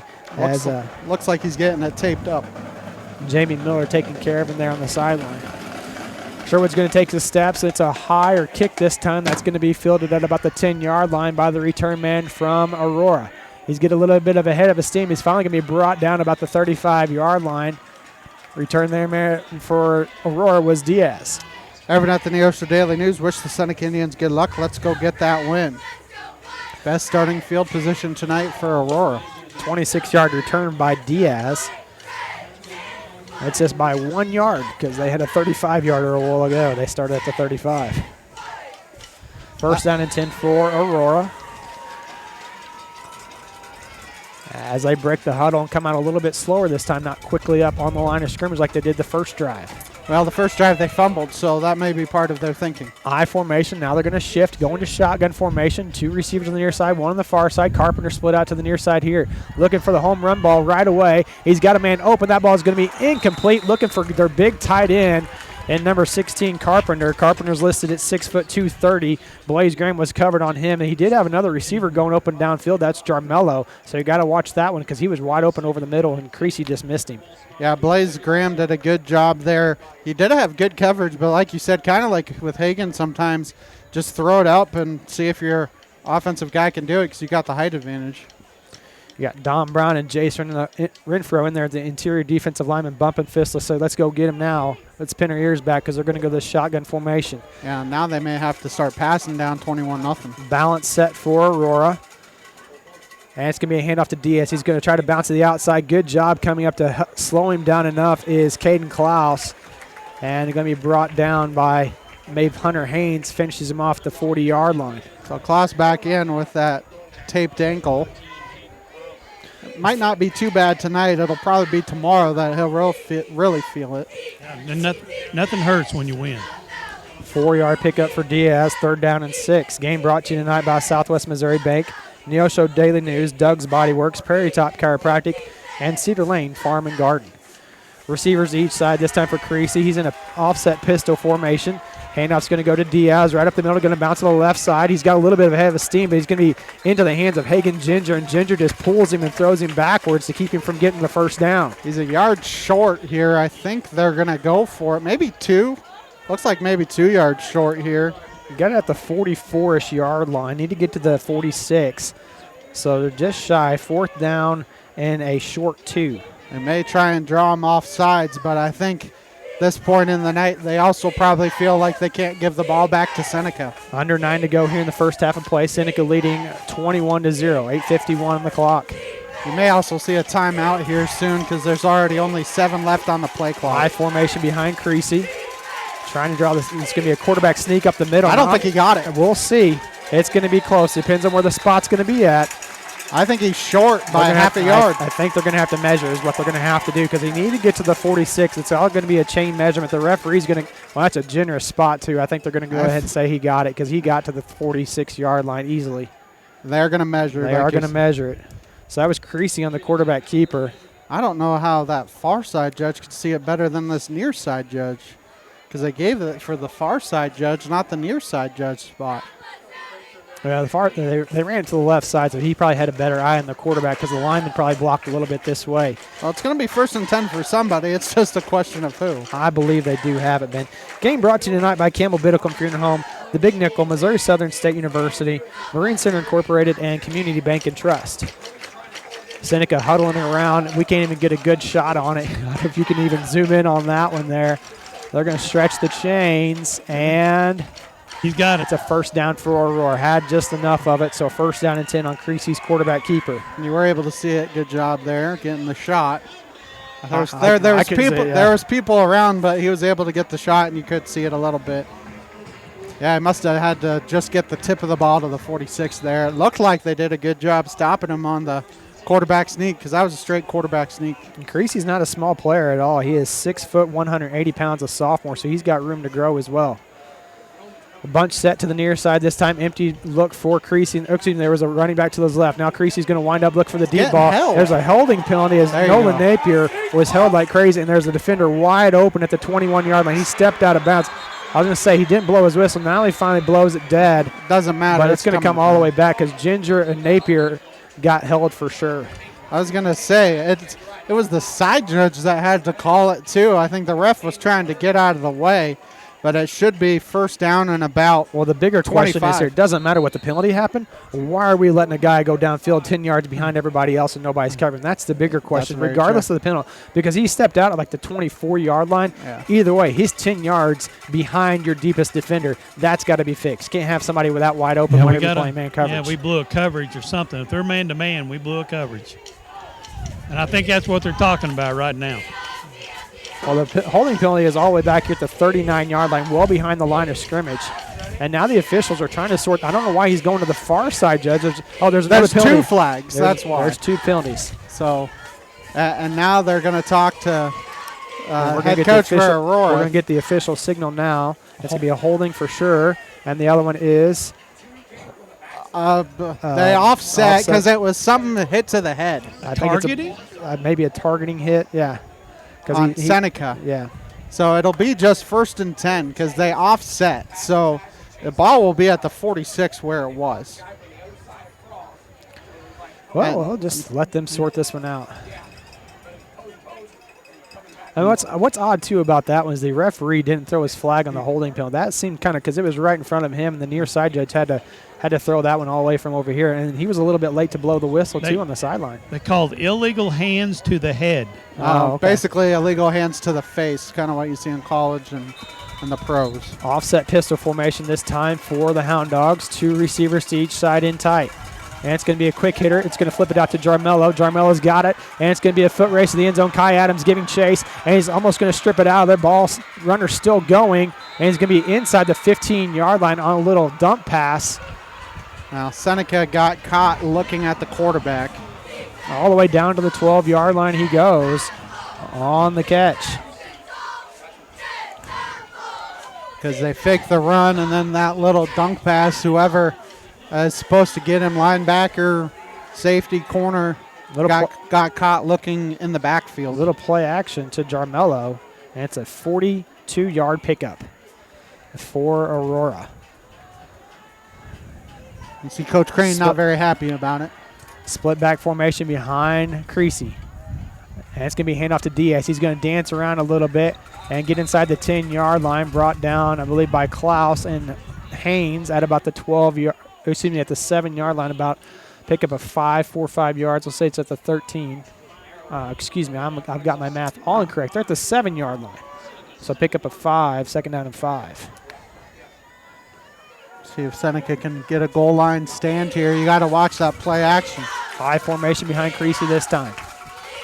And it's going to be a straight dive back to their fullback. He's going to get about to the 5. Near side judge has him at the 5. Far side judge, I believe, has him at the 5 as well. A pickup of 2, 3rd down and 3, trying to just some straight smash mouth power football for Aurora. Trying to mark him at the 4-yard line, Seth. So they're going to give him even further than what I thought he got to the 4, 3rd down and 2. Yeah. So they can get a 1st down. 1st down at about the 2. 6:39 to go here in the opening half of play. Seneca leading 21-0, but Aurora is knocking on the door. Power I formation for Aurora. And it's going to be a straight handoff to their fullback, and he's going to lunge forward. We'll see where the forward progress is at. I believe it's going to be first down and goal for Aurora.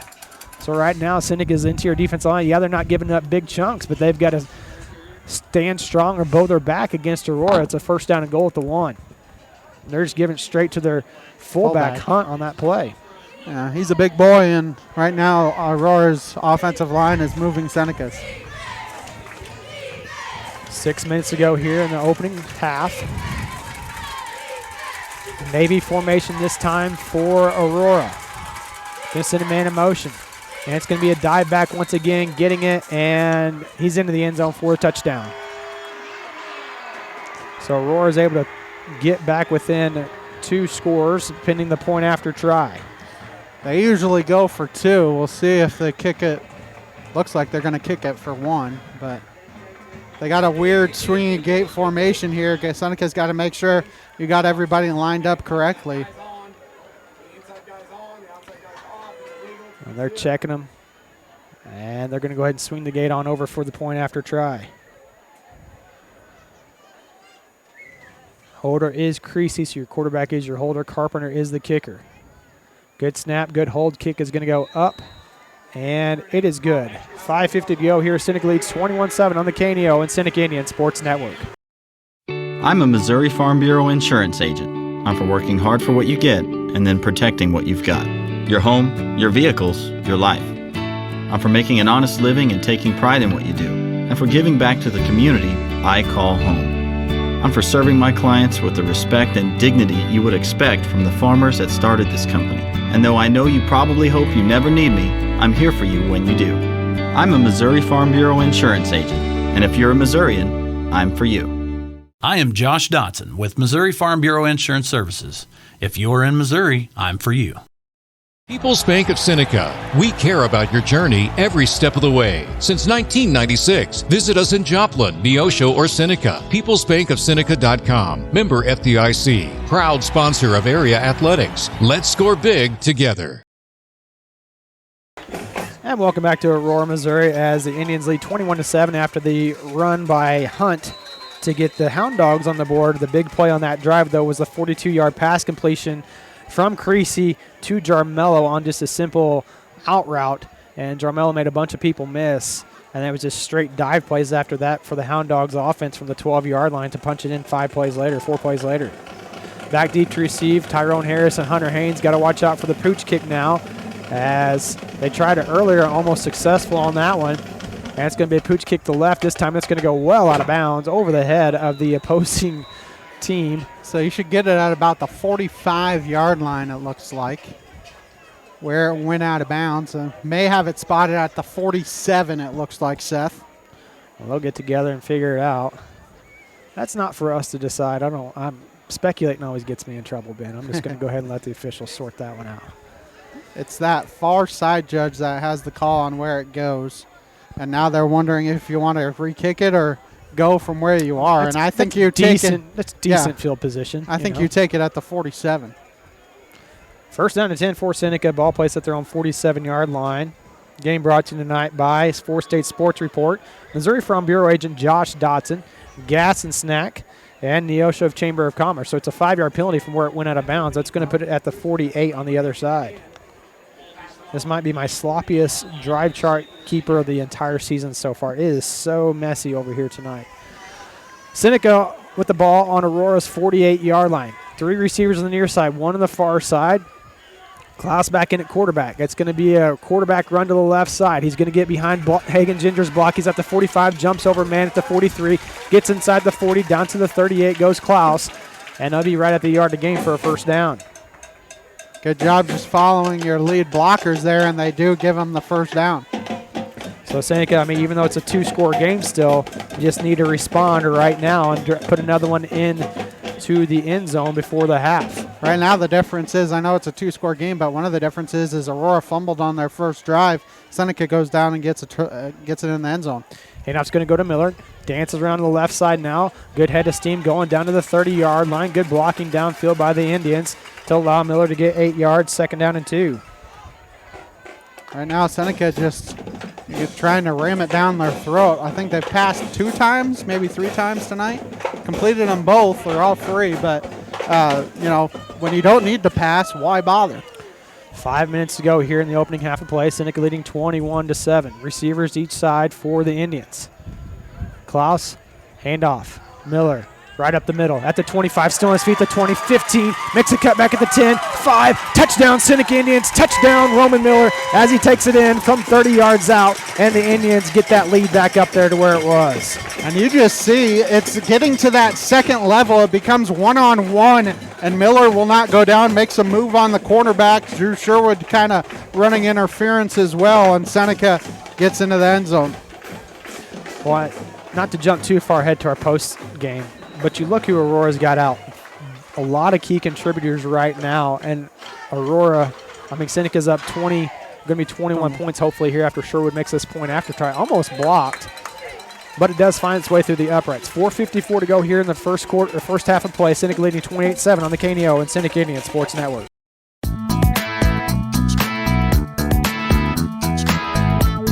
Proudly supporting the Seneca Indians is Doug's Body Works. Owned and operated by Doug Scribner, they offer a 24-hour wrecker service and specialize in auto body and frame repair. Doug's Body Works is located at 1008 Oneida in Seneca and is proud to serve the local area. 417-776-8611. Go Indians!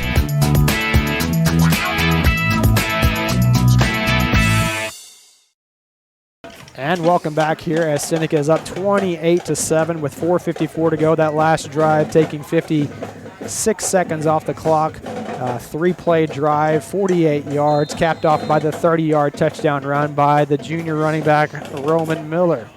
It's not too bad. So he finds his way into the end zone for the second time tonight.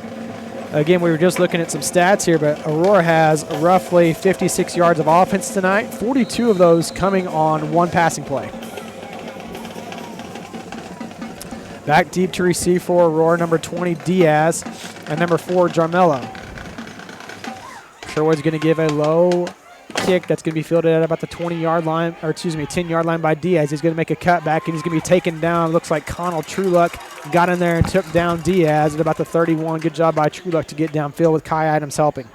Seneca softball home Tuesday, Thursday next week against Cassville and Aurora, Tuesday, Thursday.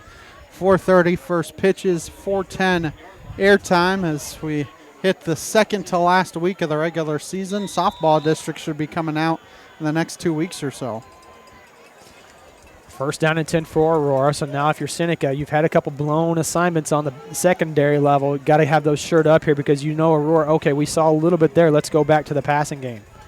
Shotgun formation for Creasy. 2 receivers to the far side. It's going to be a play-action pass. Now they're going for the home run ball. He's got a man open. That's going to be pass interference. Nope. Now they're going to say nothing there.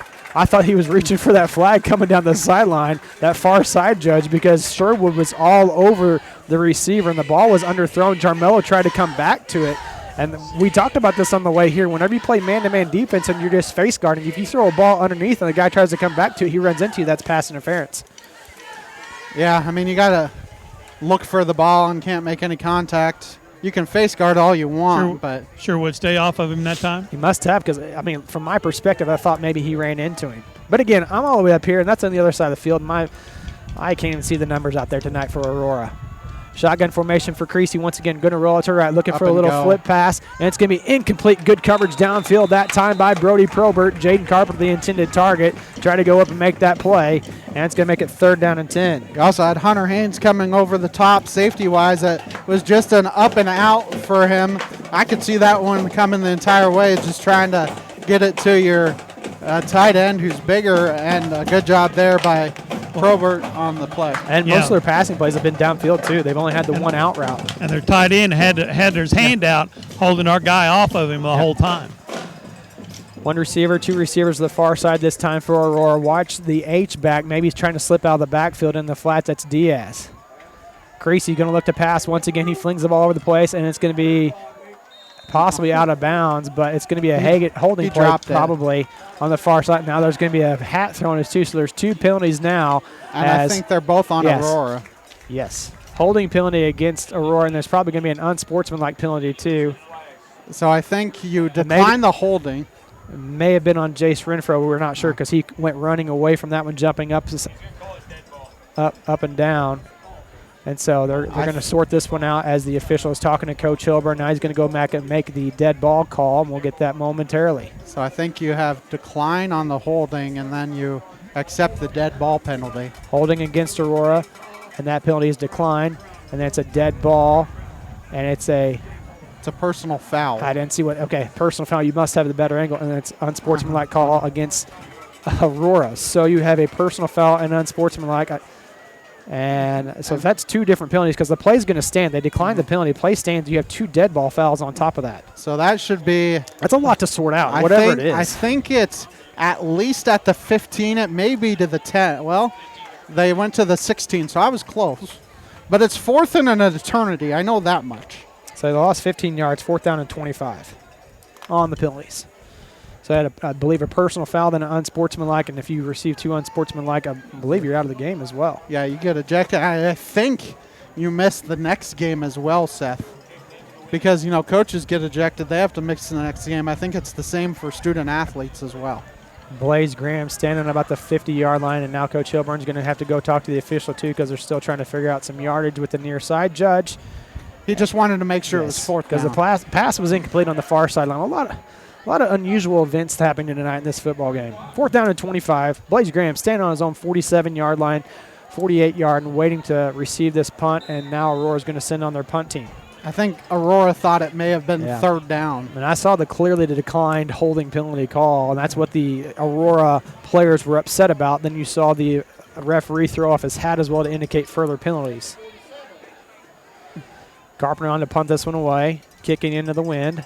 High. Get away from spiraling kick, and Blaze Graham's going to come up and field this one, and it looks like he may have touched it. Oh, that was close to Klaus touching it, too. Ball bounced out to 47. I thought Graham was going to try to kind of. And they do say he touched it. They're going to say Seneca touched it. And now they're going to talk about it, but I don't know that you can overrule that. They're going to say Graham. Nope, now they switch it back to Seneca. And so now the Aurora coach is going to be mad. He may have just been confused on whether or not Seneca touched it. And Coach Hilburn pleaded his case, and it was overturned. Well, the side judge had to walk in there and tell him that, hey, he didn't touch it. He got his hands back before. 1st down and 10, Seneca. Man, a lot of unusual things happening tonight. This has been a very weird game, to say the least. Still 4:18 to go till halftime, too. Ball placed at the 43-yard line. 1st down and 10 for Seneca. Two receivers to the far side this time for Klaus. Roman Miller in at the running back position. Kai Adams in H-back. And it's going to be a play action. You got Going Blaze for the Graham. home run ball. Blaze Graham wide open, runs underneath the 5-yard line. Touchdown, Seneca Indians. Touchdown, Blaze Graham on the 43-yard connection from Caden Klaus on the play action. And the Indians add to their lead. What a beautifully thrown ball there.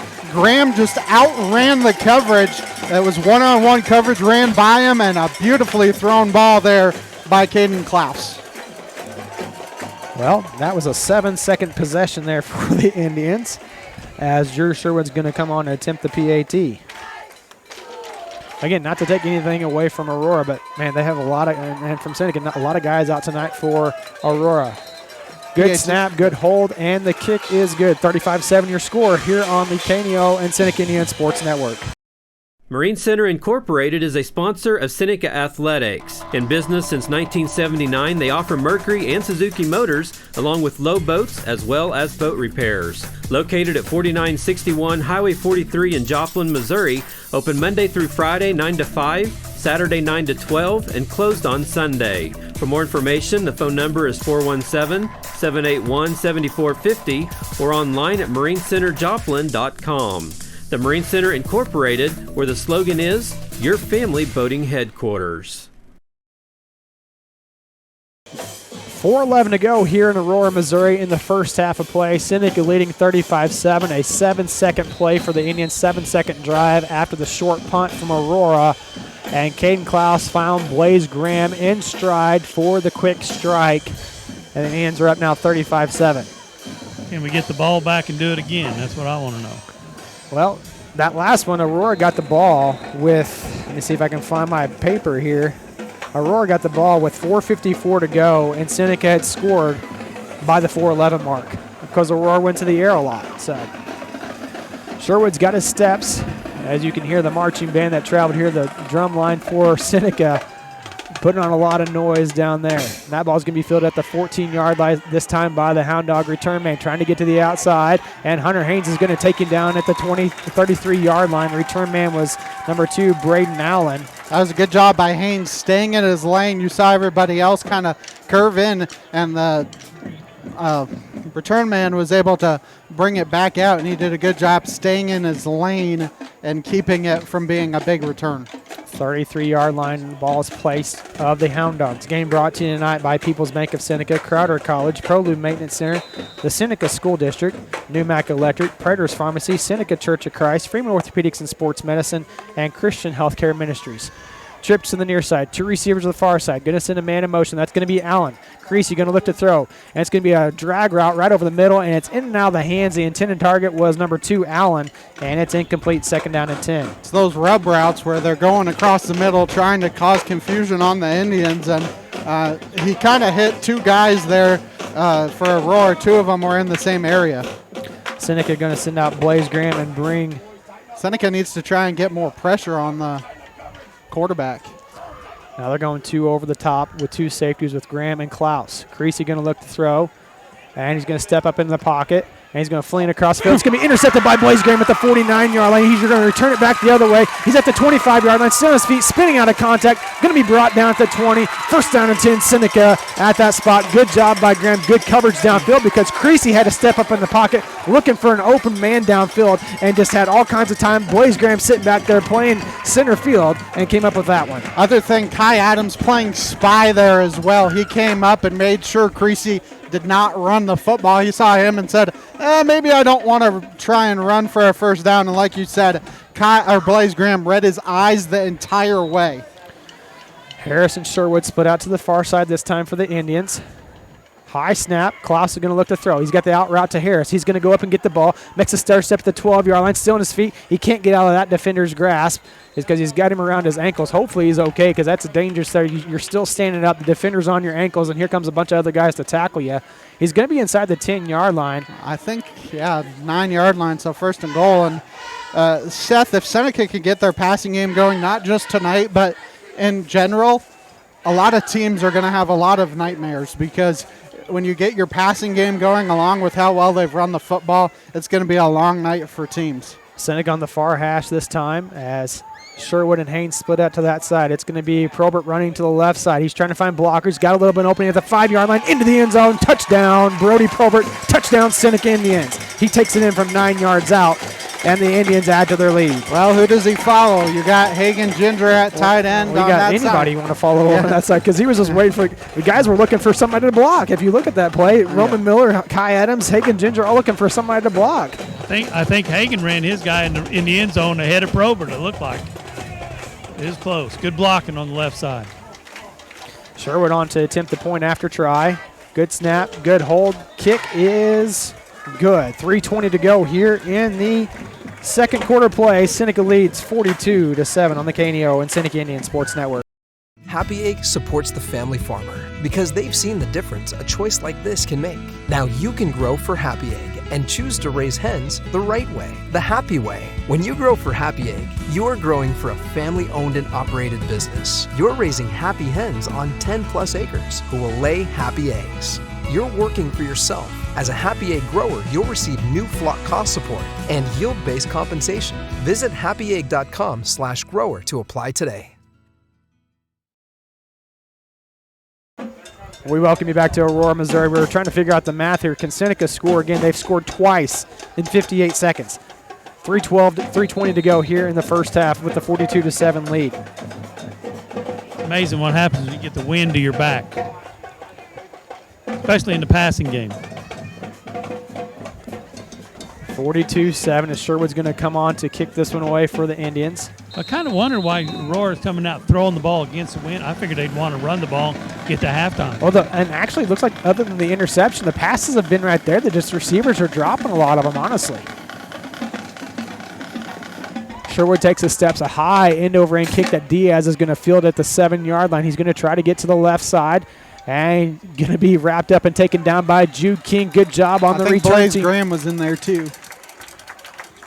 Brant Laughlin in there. So you have 3 or 4 players in there. That's exactly what you want. Also coming off the bottom of the pile, Connell Trueluck. So you have Blaze Graham, Connell Trueluck, Brant Laughlin, and Jude King, your stoppers on the kickoff team. First down and 10 for Aurora. Ball at the 22-yard line. Seneca looking for another stop here, possibly another score before the half. Who knows? Aurora came out throwing the ball last 2 possessions, and it stopped the clock frequently and allowed the Indians plenty of time to score again. I don't understand why they don't just try to get to halftime. And now they're going to go I formation. They might shift out of it. They get the ball to start the second half, too. And it's going to be a toss sweep to Diaz to the left. Seneca trying to string it out to the sideline. They're able to do so. Diaz able to get across the 25. Can't see who run him out of bounds over. It looks like maybe Probert and Tyrone Harris to the 26.5-yard line possibly. We'll give him the 27 to pick up a 5, second down and 5. So good job by the Indians to string that toss sweep play out. Just trying to go back to their power running game. So the last 2 series has been strictly pass. Now they're going strictly run. High formation behind Creasy. Going to send his wing back in motion. Handoff's going to go to Diaz up the middle. He's going to bounce around a little bit. Caden Klaus going to wrap him up as well as Hunter Haynes at the 29-yard line. Pickup of 2 on the play, third down and 3. I said a gain of 2, and for some reason I gave him 3 yards. Just shy of the 30-yard line, needs to get to the 32. And we got, go ahead, Coach. I was just going to say, we can stop them here. If you get this stop right here and get the ball back, you got a chance to score again. Well, so much for that quick 1-minute strike again. Seneca scored twice in 58 seconds. I don't think they're going to do it this time. And it looked like the wingback, he moved, and they're finally going to call. The referee didn't see him flinch, but the near side judge saw it and threw his flag after Roman Miller pointed it out to him. I could see it up here, and I don't have the greatest eyesight. And this field just seems very dark out there. That was a wingback. Yeah, the wingback moved for sure. He started forward. I don't know why he can't move and reset. Well, he probably could have, but he. It doesn't matter. Yeah. It doesn't matter. He's in the backfield. If he flinch or move, he can reset. Well, if he didn't pause for a second too. Either way, it's a penalty. It's a penalty. We got the penalty. It's going to be a penalty. That's what we're going to go with. And it stops the clock too. Well, there goes the clock. Just kidding. Never mind. Third down and long. Shotgun formation for Creasy. Bunch formation on the near side. And he's got receivers going deep downfield. Now he's going to try to get out of the grasp of the Indians defense, but he's unable to do so. Dom Brown, Roman Miller, and Nolan Napier taking down for the sack on the other side of the 25 to the 24-yard line. Good by Roman Miller coming up being the spy that time. So Creasy no yardage on that play. 4th down and 8 to go here. Blaze Graham, now we'll see if he gets out of the way of this one because he gave us all a heart attack up here in the last one. He's standing at his own 42-yard line. If I was Aurora, I'd let this clock tick all the way down, and that's kind of what they're doing a little bit. Almost blocked by Roman Miller. He got out there, and Graham's going to let this one bounce. Pick it up now. And now he's going to pick it up and run at the 33-yard line. Going to try to get to the left side. He's at the 45, and he's just going to run out of bounds right at midfield to be first down to Seneca. Late penalty flag comes flying in at the 35-yard line. And he's going to throw it up even further. So could have been on the Seneca return, blocking the back or holding penalty. Well, are they going to talk to Seneca about it? It's after the return. So if it's on Seneca, it's after the return. Because the referee threw it all the way down to 43. Dead ball foul, personal foul against Aurora. So you add 15 more. And right now, Aurora is just frustrated. I mean, 42-7, nothing going right. You got 3 normal starters injured. I think they're frustrated at this point. And they actually said it was from the 37-yard line. 29-yard line is where the ball is going to be placed with 1:15 to go here in the first half. First half of play. Yeah, that's where we're at. We got some interesting halftime scores around the Big 8. East Newton beating Nevada 7-6 at half. Cassville is up on Harrisonville 7-6 in the second quarter. Mack over Monette 13-8, and Mount Vernon 21-18 over Lamar. So a bunch of tight games everywhere in the Big 8 except for here. First down and 10 for Seneca, ball at the 29-yard line of the Hound Dogs. It's going to be a screen pass out to Harris. Harris makes a juke move, and he's still on his feet. They're going to say he stepped out of bounds. And that ball was almost intercepted for a pick 6 because they were reading screen out of the hands of Klaus. It's going to make it 2nd down and 8. Let's see where Marcus Ford progress because he stepped out at the 30. He's about the 26-yard line, 27. 26 where the mark is where we're going to put it at. So just a 3-yard pickup on the screen pass, 2nd down and 7. Thing it does, though, it stops the clock because you get out of bounds. I mean, obviously, you wish you stayed in and got more yardage, but got out of bounds, stops the clock. You still have all 3 timeouts if you want to use them, too. 2 receivers the far side this time for Klaus. Klaus going to look to throw. Looking the out route to Graham, and Graham just unable to get to that one on the 5 and out. And threw just a little bit out of his reach. 1:05 to go here in the first half. Yeah, and on top of that, too, I mean, you're supposed to throw it before he's out of the break, which he did. Just let him a little bit too much. Game brought to you tonight by Southwest Missouri Bank, Neosho Daily News, Doug's Body Works, Prairie Top Chiropractic, and Cedar Lane Farm and Garden. So a 3rd down and long situation for the Indians at 3rd down and 7. Watch the quarterback draw here. Klaus, shotgun. Handoff's going to go to Miller to the left side. He's going to cut out to the outside at the 25. Still on his feet at the 20. Going to get enough for the first down. Penalty flag comes flying in at the 26, 25-yard line. Probably in the area of either holding or face mask from the near side judge because the play went to this this sideline. I think it's holding. And he's pointing out the Aurora players, so it may be against, no, it's going to be against Seneca. So hold against Seneca, the 25. So you move it back to the 35. You're looking at 3rd down and 15. A few yards. I think you need to get to the 20. Ball's going to be placed at the 36. Maybe the 20. 17. 3rd down and 17 to go here. You got to get the ball all the way down to the 19.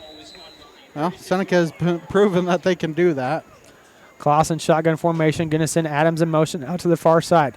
They're going to look to throw. He's got Harris open over the middle, and that ball's going to be off the fingertips of Harris. Just put it out there a little too far for him, and it's going to make it 4th down. I think there you just saw that you've got to go for it.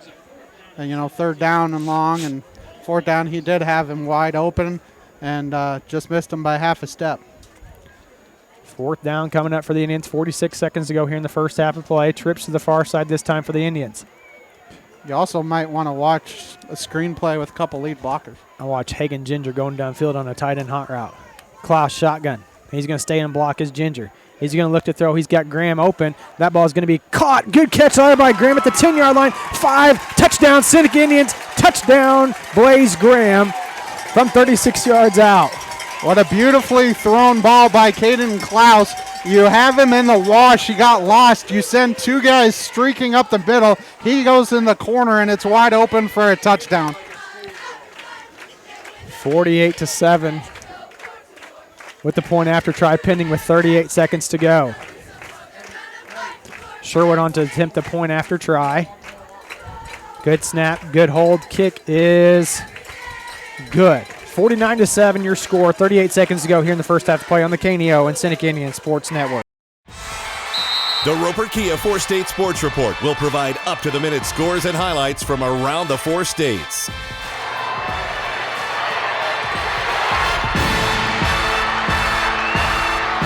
With ultimate local coverage from all your favorite teams. The Roper Kia 4-State Sports Report, weeknights at 6 and 10 p.m.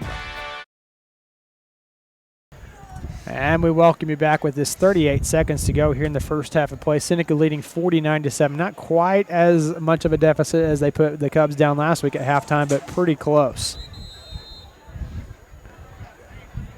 Teams are a little bit slow coming out after a touchdown, too, I've noticed tonight, because usually our 30 seconds, they're ready to go, Theoretically, you're supposed to be able to get a minute in, but usually it's about 45. 45 seconds, it seems like. I kind of thought maybe the wind was going to die down a little bit as this game progressed, but it still seems to be gusting a little bit out of the north here. 8:07 your time as this first half's going to take just a little bit over an hour. Drew Sherwood on to kick this one away for the Indians. And it's a low kick that's going to be fielded by Diaz at about the 13-yard line. Trying to get blockers in front of him, makes one defender miss. Brody Probert's going to take him down across the 30-yard line. Looks like Carpenter may be hurt, or a player from Aurora may be hurt. Not sure who's coming off the turf slowly, but it is a Hound Dog player slow to come up. Number 58, Seth. So 58 coming up slowly for the Hound Dogs. That is Cohen Stockton. He's a senior lineman for the Hound Dogs. Ball placed at the 34-yard line. Seth, correct me if I'm wrong, but wasn't it 21-7 at the end of the first quarter? Oh, gosh, that's been a long time ago. I mean, 21-0 start the second quarter. It's so 14-0 at the first quarter. Yeah, so they've scored a lot of points here in the second quarter. A lot of scoring, a lot of passing for both teams. And Aurora just wanting to get to halftime here. They're going to have to restart the play clock here. They never. There you go. I was like, what? And that'll probably do it for the first half of play because there's 35 seconds left on the play clock and 18 seconds left on the game clock. But nobody's moving yet because they want to. Both teams have 3 timeouts. Seneca obviously not going to call a timeout. I'm not sure if Jace Renfro didn't hurt his finger on about the touchdown drive that Aurora had because he came off at one point. Looked like he was shaking his hand really hard. Now you see him holding his hand behind his backside. I'm wondering if he's injured his hand on one of the plays down there on the defensive side of the football. Either way, we go to the half. Seneca leading 49-7. We'll be back with the halftime show right after this. It's hard for us to imagine a perfect world. But, as Billy Graham tells us, one used to exist. There was no violence, there was no hate, there were no policemen, no soldiers, no poverty, no social injustice. So what on earth happened? It was in that perfect environment that man chose to rebel against his creator. And since that moment, man has passed on from generation to generation a disease that is called in the Bible sin. That sin separates us from a perfect God. But there is good news. The Bible says God so loved the world, and he said, instead of destroying man, I'm going to save man. You can be saved when you start a personal relationship with Jesus Christ. Learn more at findpeacewithgod.net. And it's from the Billy Graham Evangelistic Association. Welcome to the KNEO Sports Network Halftime Show. Once again, here's Ben Walcott. Welcome back to Aurora, Missouri, as we're here at the half, and the halftime show is brought to you by Prairie Top Chiropractic and Langford Insurance.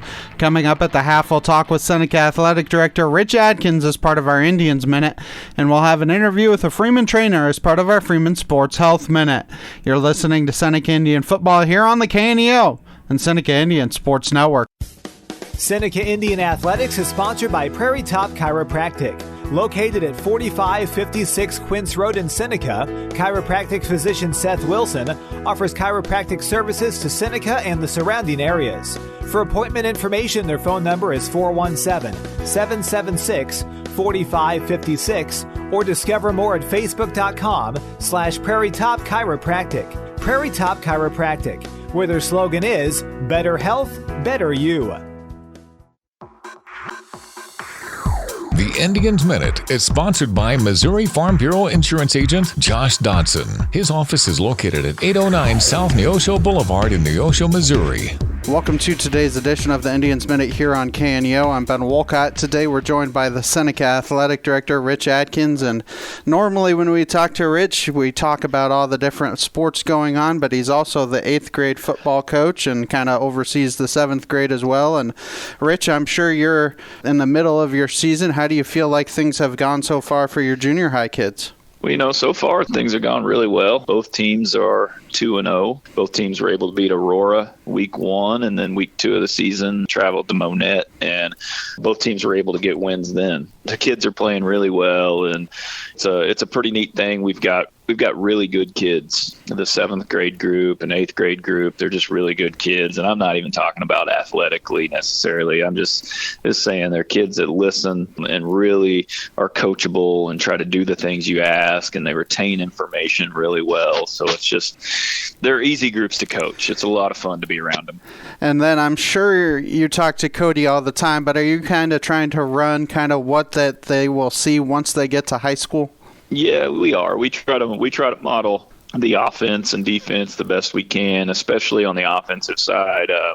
We really work on similar terminology to what Coach Hilburn uses with his offense. So, and I tell our parents in our preseason parent meeting, our number one goal is to prepare these kids to be freshmen for Coach Hilburn and make that transition as easy as possible for these kids.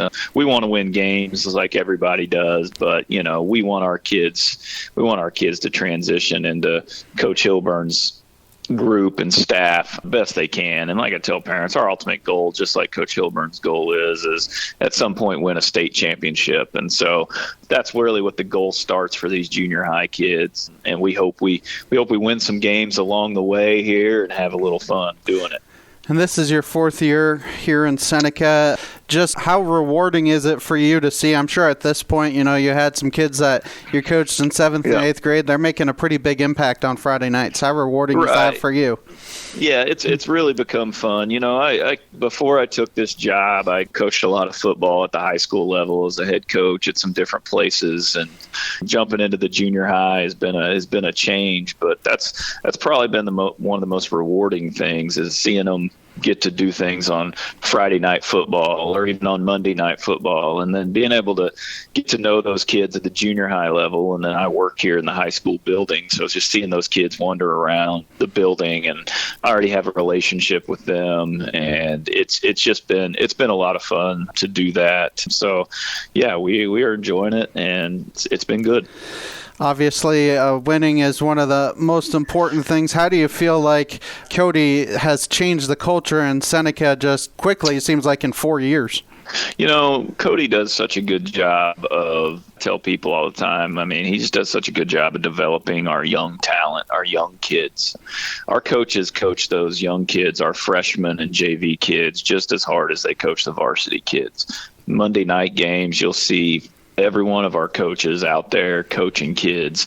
And in some cases at other schools, you don't see that with their head coach, their defensive coordinator. But Coach Hilburn and Coach Crane, they do such a good job of just continuing to coach those kids. And even on Monday nights, they've had success getting wins, but they do a better job than anyone else of getting all the kids reps. Every kid gets time, and every kid gets to develop as a player. And then I think that's why you're seeing on Friday nights the transition of us continuing to have success regardless of kids who graduate or not. We're just going to plug another kid in because they've been coached so well and prepared to play throughout. They're ready to step in and go.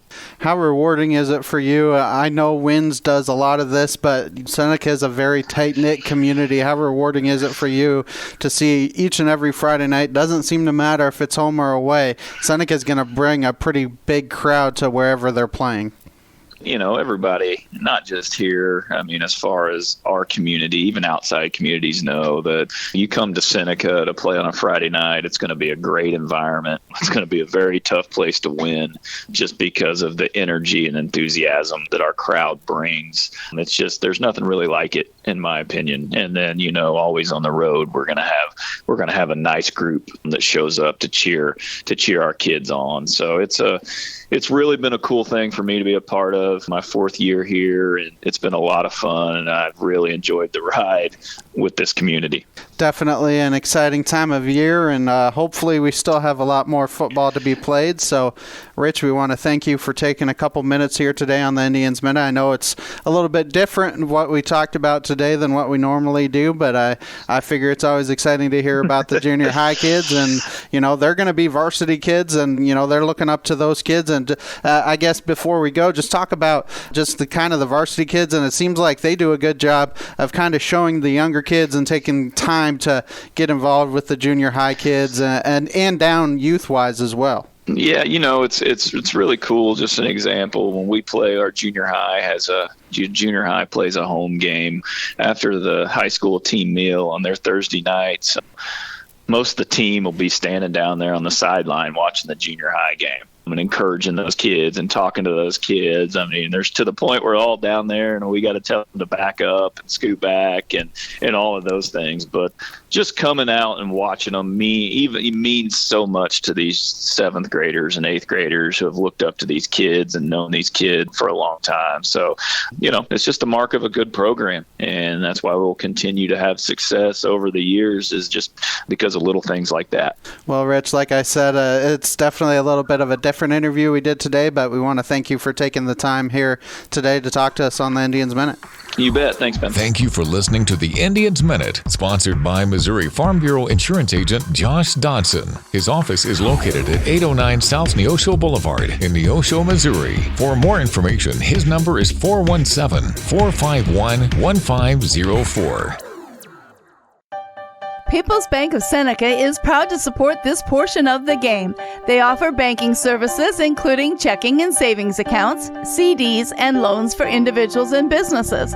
They have locations in the Seneca and Joplin areas and are online at peoplesbankofseneca.com. People's Bank of Seneca, proud supporters of the Seneca Indians. Member FDIC and equal housing lender. If you're a weekend warrior who likes to go, don't let pain put the brakes on your pace. When you need help with an injury that keeps you from moving, you want an orthopedic team with a proven track record. Freeman Orthopedics and Sports Medicine is nationally recognized and were recently named CareCheck's #1 hospital in the market and top 10% hospital in the state for hip fracture repair. Freeman Orthopedics and Sports Medicine, the experience you need to keep pace with life. A nonprofit organization, a sponsor of high school sports.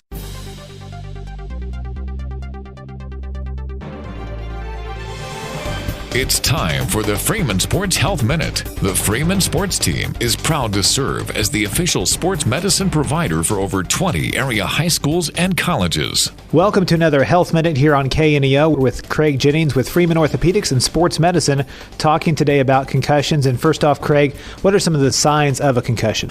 Well, the first thing is going to be a headache, dizziness, nausea. They could be staggering around, unable to hold their balance. They could be slurring their words. Their eyes may not be tracking properly, moving right, have problems focusing. Those are some of the more obvious ones. There's several other ones. We go through a full, sideline exam. Usually can take up to 5 minutes, looking for different things, the subtleties of concussion. Those are the main obvious ones. And severe concussions, they can be losing consciousness.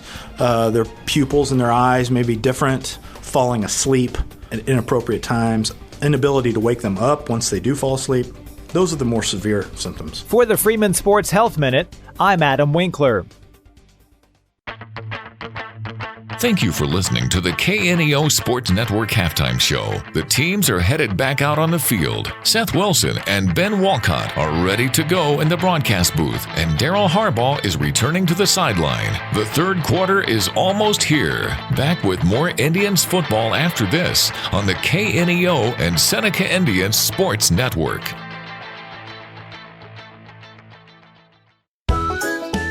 Happy Egg, based out of Rogers, Arkansas, has been a local business for many years with their free-range farms. They are now taking applications for prospective growers to raise hens. If you have 10 acres of land and are interested in learning more information about becoming a Happy Egg grower, their website is happyegg.com/grower or by phone at 479-925-8855. A supporter of community broadcasting on KNEO.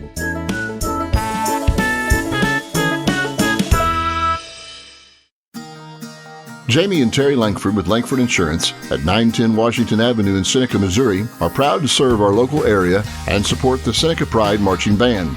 Langford Insurance specializes in life, agribusiness, and personal insurance needs. For more information, their phone number is 417-776-5433 or online at www.midaminsurance.com. Go Indians! In the midst of a changing world stands the unchanging and unchangeable Christ. He is the same, the Bible says, yesterday, today, and forever. Billy Graham. In this day of relativism, cynicism, and agnosticism, what a faith we have to believe and to proclaim. We believe and we proclaim that Jesus died for our sins according to the Scriptures, and that he rose again according to the Scriptures. And anyone who believes that is told in Scripture to go and make disciples of all nations. How are you in doing that? In sharing with your friends and family the hope, peace, and forgiveness that Jesus offers. Christ died as the representative of guilty men. It is in his death that we find the healing of the nations. This is the only way that any man can ever be saved. Learn more about sharing your faith in Christ at findpeacewithgod.net. That's findpeacewithgod.net. We're the Billy Graham Evangelistic Association. And welcome back here to Aurora, Missouri. We're at the half as Seneca leads this one 49-7. Looking over some stats for your first half for the, let's see if I can get it pulled up here, for the Aurora Hound Dogs. They've completed one pass out of 6 for 42 yards on the ground. Creasy, 2 rushing attempts for 2 yards. We have Diaz with several rushing attempts. There we go, 8 rushing attempts for 31 yards. Hunt has 4 rushing attempts for 10 yards, and Tucker has 1 rushing attempt for 2 yards. Jarmello has the only reception for 42 yards. So for Aurora in the first half, 45 rushing yards, 42 passing yards, 87 total yards for the Hound Dogs. For your Seneca Indians, there was a lot of short fields. So while the score may be 49-7, Seneca had a lot of short possessions there in that second quarter. It was just 14-0 after 1 quarter of play. Looking at passing, Caden Klaus of 6 of 7 for 123 yards. Brody Probert 1 of 1 for 7 yards. Harris has 1 rushing attempt for 6 yards. Roman Miller has 13 rushing attempts for 104 yards. Brody Probert has 5 rushing attempts for 72 yards. Caden Klaus has 6 rushing attempts for 19 yards. Receptions on the night, Tyrone Harris has 3 for 21 yards. Blaze Graham 2 for 79 yards. 1 for Kai Adams for 6 yards. And 1 for Hagen Ginger for 24 yards and a touchdown. Graham has also 2 receiving touchdowns. All of those coming from Caden Klaus. On the ground for the Indians in the first half, 201 yards rushing, 130 yards through the air for 331 yards passing. Now, I asked Ben if you would guess who won time of possession that first half. Seneca won that one 12:52 to 11:08. In favor of the Indians. Again, a lot of those possessions in that second quarter very short. Let's run through those real quick because we've got time. Let's do that. Looking at the Indians, their first possession of the game, 12 plays, 56 yards, 5:38 off the clock, capped off by the Roman Miller touchdown run to make it the Indians a 3-yard jaunt for making the Indians 7-0 at that point. Aurora comes back. They have 1 play. They fumble, and Seneca recovers. 5 plays, 35 yards. Caden Klaus goes over the top to Hagen Ginger from 24 yards out, and the Indians added their lead, making it 14-0. Aurora comes back. They have 5 plays, 16 yards. They have to punt it back to the Indians, and the Indians have their longest drive of the night, going 7 plays, 80 yards, 3:24 off the clock as Caden Klaus took it in from 1 yard out after the big run by Brody Probert of 45 yards to make it Indians up at that point 21-0. Now Aurora goes on their longest drive of the night, 9 plays, 64 yards, 5:32 off the clock, capped off by the 1-yard Hunt touchdown run, but the big play on that one was a connection to Jarmello for about 42 yards. And that made the score 21-7 with 5:50 to go in the second quarter of play. 21-7 with 5:50 to go in the second quarter. I was making sure I didn't read that incorrectly. Anyway, the Indians come right back. 3 plays, 48 yards, a 56 seconds off the play clock, game clock, and the 30-yard touchdown run by Roman Miller to make it 28-7. Aurora comes back. They have a personal foul and sportsmanlike penalty on them. They have to punt it back to the Indians, a short field for the Indians, and they go 1 play as Klaus finds Graham open again from 43 yards out on the first play to make your score 35-7. Next series for Aurora, Blaze Graham steps in front of a Creasy pass, returns it back to the 20-yard line, 1st down and 10 from there. 2 plays later, Probert takes it in from 9 yards out, matching the jersey number on his back to make it 42-7. Aurora again having some penalty issues, has to punt it back to the Indians, and the Indians take over 1st down and 10 at the Hound Dog 29. And Seneca scores from 36 yards out on a 4th down and 17 play. Again, the connection from Klaus to Grant is good for 36 yards, and that made the score 49-7. That is a lot of scoring under 6 minutes to go in the second quarter of play. Yeah, 1 quarter. And, I mean, we talk about it. Not even half a quarter. Yeah, all night long. Talk about it, winning. Not only are you winning turnovers, you're winning points off of turnovers, obviously, because you have 0. They have 2, I believe, and you've scored both times off those turnovers. So that is a recipe for success no matter who you are.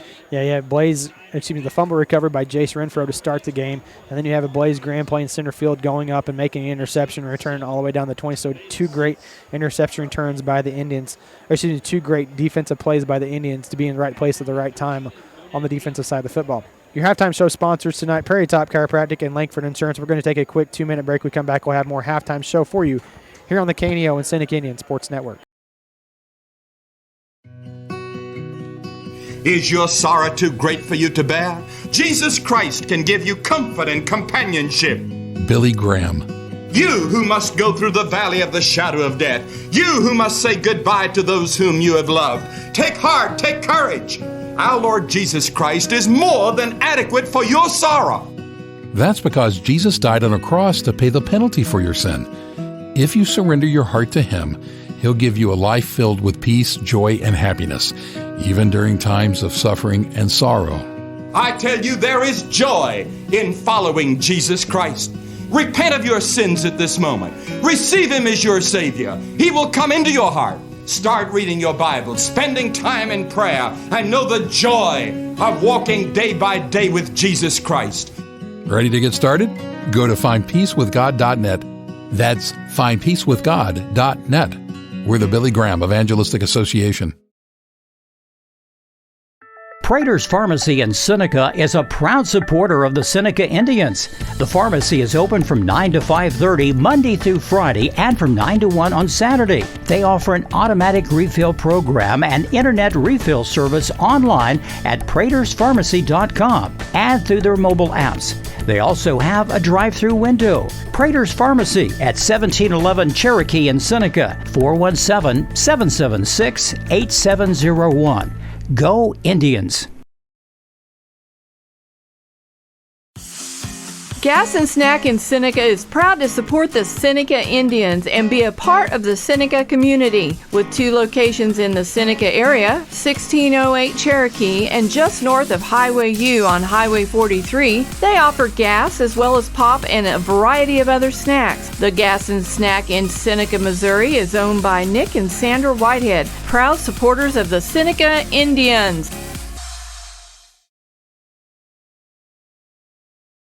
Cedar Lane Farm and Garden at 143 Cherokee Avenue in Seneca is your local feed dealer and a supporter of Seneca Indian sports. Offering vet, livestock, and pet products, Cedar Lane also carries a full line of farm and garden supplies. For more information, contact Cedar Farm and Garden on Cherokee Avenue in Seneca today. The number is 417-776-8231. Open Monday through Friday, 8 a.m. to 5:30 p.m. and Saturday, 8 a.m. through 2 p.m. for your convenience.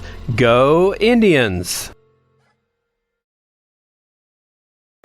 And we welcome you back here at the half in Aurora, Missouri, as Seneca leads this one 49-7 on the KNEO and Seneca Indian Sports Network. Coach Harbaugh down there giving the girls basketball coach, Coach Schulte, a hard time. I believe he's got Gavin Klaus down there too, and Coach King down there on the sideline. So that is a rag team bunch you got down there, Coach, you're talking to at the half. Yeah, a bunch of old basketball coaches here and some young basketball coaches and a few basketball players and softball players down here as well. So we're hashing out the first half, and I'm trying to get the Coach Schulte to run these girls. Get them ready for the season. Oh, yeah. I mean, especially my granddaughter. You know that.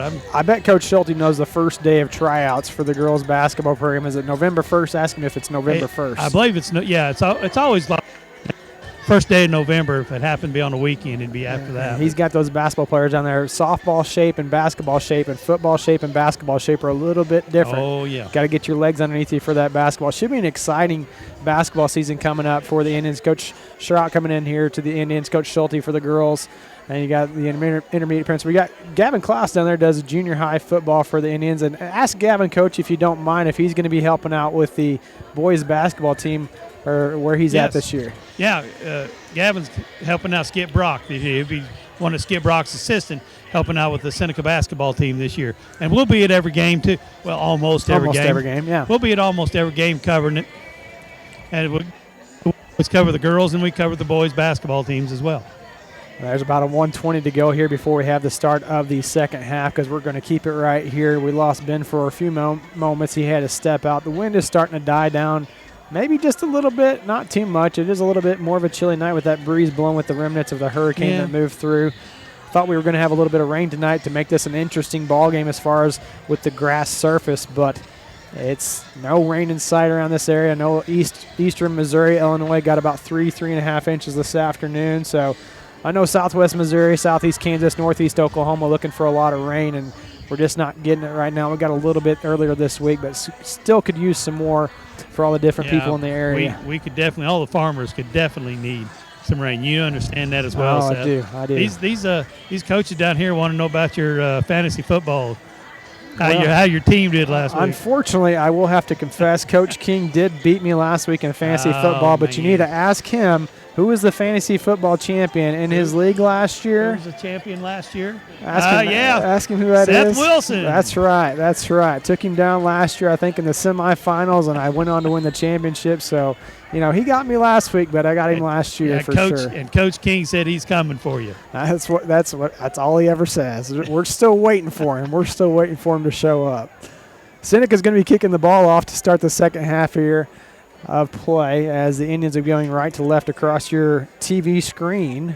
No longer going to say I'm just going to go ahead and phase that out. Try to phase myself out on the radio dial. It's just the TV screen at this point, or your computer screen, or your smartphone screen. Whatever you're watching. Whatever you're viewing, however you're viewing the game tonight. Start here the second half. Well, I wonder how much of the varsity. I mentioned the varsity defense will come out first. They might come out for a few plays. They may play the whole entire third quarter. Last week, I know it was a little bit of a headache with them trying to figure out who was going to be able to play and not play. Ball's going to bounce down, roll into Diaz's arms at the 14-yard line, trying to get to the left side. Now he's going to try to cut back up to the middle. Jude King there, as well as Blaze Graham. And Brock Pendergraft making the play for the Indians right at the 25-yard line. First down and 10 for Aurora. Clock will start, and it won't stop on the play. Well, and I believe we got... Go ahead. Hasn't started yet. I thought even after the kickoff, it should just take off and go. That's what I thought, too. And they've got to wind it. So we're change of possession. Got to wait for the ball set. Now they wind it and go. First down and 10 for Aurora. Ball at their own 25-yard line. I imagine Aurora might be just going straight to a running game.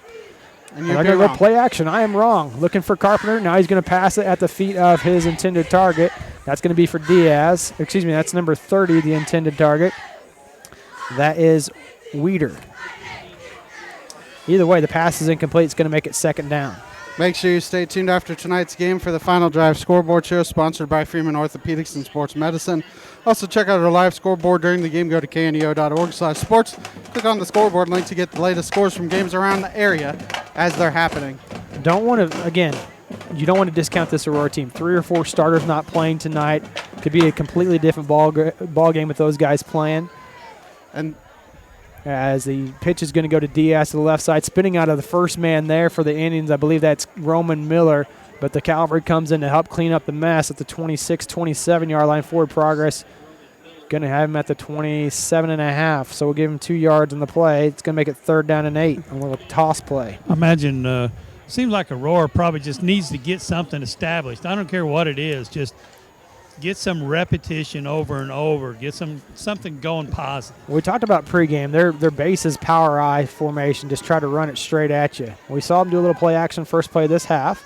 Now let's see what they go back to. It's going to be Creasy dropping back to pass. 3-step drop. He's going for the home run ball. That's over the head by 10 yards as Hunter Haynes and Drew Sherwood on the coverage downfield. Wide receiver and quarterback were not on the same page there. He was throwing in and out, and the wide receiver was more doing an up. Fourth down and 8 coming up with the clock running now. Should be a quick second half here for the Indians as Blaze Graham standing on his own 38-yard line. I mentioned a while ago trying to do all the math and calculations of who could play and how many quarters they could play to be able to carry over to Monday night because you're only allowed 6 quarters a week in high school football. You notice that first-team defense was out there first. Wouldn't be surprised if the first-team offense gets a possession as well. Carpenter going to punt this one away from the 15-yard line. Roman Miller getting back there again. High spiraling kick that Blaze Graham's going to have trouble with at the 31-yard line. Now he's got to retreat and pick it up at the 25. Makes one man miss. Still on his feet to the 30. And he gets almost back to the initial point where he dropped the ball. First down and 10, Seneca. And it does look like Seneca is bringing out their ones to start here. Maybe a new quarterback, but ones on the offensive line. Looks like Laughlin might be in there at quarterback. You see Amaya coming in, Dom Brown coming in. Hunter Haynes. Jagger Wilson in there as well. Kai Adams still out there. Drew Sherwood. Brock Pendergraft has been playing quick tackle. Hagen Ginger in there. So it looks like the first team offensive line and then some of the skill guys have changed. Brody Probert in at quarterback. Hunter Haynes at running back. Ball placed at the 30-yard line. Indians own 30-yard line. First down and 10. Trips to the far side. Handoff's going to, it's going to be Probert taking to the left side. He's going to get behind Adams. Block still on his feet at the 40, and he's going to break free at the 50, 45, 40, 35, 30, 25, 20. Probert off to the end zone. Touchdown, Seneca Indians. Touchdown, Brody Probert. One play, and the Indians go 70 yards. You look at Kai Adams there. He gets a kick-out block. Almost didn't have anybody to block there, and then it was Brody Probert the rest of the way for the touchdown. Well, it's been a while since we've had multiple rushers over 100 yards. Now we have that tonight. Week 3 against Nevada, I think we had 3 guys go for over 100 with that run by Probert of 70 yards. He puts himself at the 142 mark. Sherwood on to attempt the point after for the Indians. Good snap, good hold. Kick is up, and it is good. 56-7 your score here on the KNEO and Seneca Indian Sports Network. The Neosho Area Chamber of Commerce is an organization that exists to make Southwest Missouri a better place to live. That is why they are proud supporters of high school athletics. They understand that the life lessons learned from sporting competition teaches responsibility and discipline and makes our student athletes better citizens for tomorrow. Learn more about local area events online at neoshocc.com.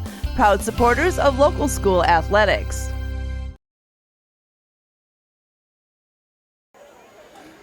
And welcome back to Aurora, Missouri. 56-7 your score. Seneca leading this one on the one play, 70-yard touchdown run on the quarterback keeper. Well, and Coach, you may have had a better view on that. Was that just a straight quarterback counter play? Yeah, that was just quarterback H counter. He just kicked him out and Probert picked up off of Hagen's block on the outside, and Don Brown blocking down. Here's Coach Hughes just told me, he said, well, we were going to get a first down and then put number 2s in. Well, I guess Brody made sure that didn't happen. Yeah, that didn't happen. Jagger Wilson's going to kick this one away for the Indians. It's going to bounce down at the 27-yard line and roll out of bounds at the 25, be first down and 10 at the 35 for Aurora with 8:10 to go here in the third quarter. Community Bank and Trust, proudly serving our customers for the past 140 years. You may visit their branch at 1102 South Cherokee for all your banking needs. Member FDIC, an equal housing lender, proud sponsor of the Seneca Indians. Here they come in, Ben. Here's Bomb what you like. Squad. Yeah, there you go. The Honing Stones. Honing Stones, Bomb Squad, whatever you want to call it. Coming in here, the ones that sharpen the varsity every day. I mean, going against these big varsity guys ain't no different because they see it every week, all week long. Aiden Crane, Landon Hartgee. You got Connell Trueluck. You got Jagger Wilson on this side at corner. Trying to make sure we get all the guys mentioned off here. I think Gentry Barnes might be in there as well. I formation now as Creasy getting ready to go under center. He's got the go-ahead with 8:10 to go here in the third quarter. Creasy going to turn around, hand it off to the fullback right up the middle. He's got a little bit of an opening. Coming up to make the play for the Indians is Cade Finley. Finley's going to stop him after he gets the first down to the 48-yard line and pick up a 13 on the play by Hunt. Keep up on the latest Seneca broadcast ballgame schedule. Be sure to like us on Facebook, facebook.com/KNEO Radio. Follow us on X, Twitter at KNEO917 Sports. Seneca softball at home Tuesday, Thursday of next week. Tuesday against Cassville, Thursday against Aurora. 4:10 airtime, 4:30 first pitch from the Seneca Athletic Complex. 7.5 minutes to go here in the third quarter. 2 receivers split out to the far side, 1 to the near side for Creasy. It's going to turn around, hand it off to Diaz. Diaz is going to dance around. Connell Trueluck's going to wrap him up and take him down immediately. Coming in to help out is Jude King. He's going to get across the 50 to the 48-yard line to pick up a 4 on the play. Second down and 6. Got the bomb squad in. Coach Crane's down here. He's not happy with a 4-yard gain. Well, they got to turn around and play them again on Monday night at home, so you know they've got to be ready to go, and they're going to see the same exact stuff on Friday night or on Monday night. I formation, 2 receivers on the near side this time for Creasy. And it's going to be a handoff to Diaz. He's going to have a little bit of an opening to the right, and then he's going to be brought down, holding on to make the tackles, number 14, Caden Budd, across the 35-yard line to the 33. So a 15-yard pickup for Diaz, first down and 10. So we've seen their 2 biggest runs coming against Seneca's 2s, one of 13 yards and one of 15 yards now by Diaz. So we're going to say he's all the way down to the 32. Excuse me, that's a 16-yard pickup for Diaz. Again, I formation, receivers to each side, 2 receivers to the far side and a bunch set. It's going to be a toss sweep to Diaz, trying to get to the left, and Seneca's got to get better penetration on that defensive line. He's going to be taken out of bounds. Now there's going to be a penalty flag, probably a late hit coming from the Seneca defense. Is that the 20-yard line, 21? So saying he went out of bounds at the 20, so a 12-yard pickup on the carry, and it could be a late hit on the Indians. There is a personal foul against the Indians, dead ball, so let's march them half the distance to the goal from the 20. So they should be at the 10, first and goal. Proud of you, Ben. Oh, man, they're going to take off 15. They're going to take it inside the 10. Oh. Thought you had that one. I spoke too soon, Ben. Oh, There we go. Okay. What are you doing? Now they're at the 13, 12. Somebody doesn't know how to do 12 math. and a half. That's okay. That's all right. I got to get the chains back up now, too. The chain gang was confused, too. too. I think they thought, now they're going to march it. Nope. There we go. Now we're going to the 11-yard line. Okay, we're down to the 11. First down and 10 for Aurora at the 11. So you had a 12-yard carry and then a half distance to the goal. Personal foul against the Indians. I formation. And the ball's on the ground, and it's still loose, and Seneca recovers. Seneca recovers, coming up with it. Coming up with it is number 50. It's either Jude King or number 51, Lucas Stevens for the Indians. 48. Okay, so it's Jude King got the fumble recovery. All right. I thought it was one of those 2 guys because they were both right there on top of it. I didn't see which one handed the ball to the official. Yeah, you saw that there on the replay, just a bad exchange between the quarterback and the center. 4:57 to go in this one, in the third quarter, I should say. We're not even in the fourth quarter yet. Ball on the 9-yard line for the Indians. It's a low snap to Laughlin. Laughlin going to run to the left side. He's got an open. He's going to get across the 10, still on his feet across the 15. Good churning second action there by Brant Laughlin to get it up to the 16. So a 7-yard pickup there for the Indians for second down and 3. That's kind of unfortunate for Aurora because they were moving the ball really well. And now you see Laughlin come in and get 7 yards immediate, making it, we'll call it 8 yards now, up to the 17. Half's going to go to Silas Ball, and he gets hit immediately and taken down for a loss back to the 15. Looks like somebody missed on assignment there. A little bit.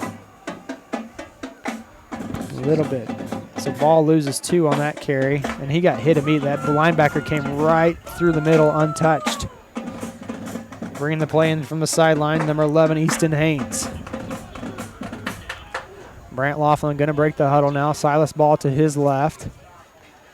Ball placed at the 15-yard line. 2 receivers to the far side. And it's going to be Laughlin running to the left side. Going to bounce it out to the outside. Makes a cut back to the 20. Holding. Penalty flag comes flying in from the near side. Judge probably in the area holding. Penalty flag's in at the 18. It's on the tackle on this side. When he bounced it outside, didn't let his guy go in time. I'm not sure what number that was, but it was on the tackle on this side. Yeah, it was number 51. I don't know.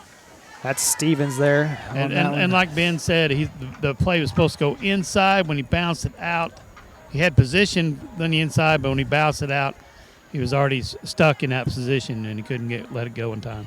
Should be a half a distance to the goal. Replay of third down.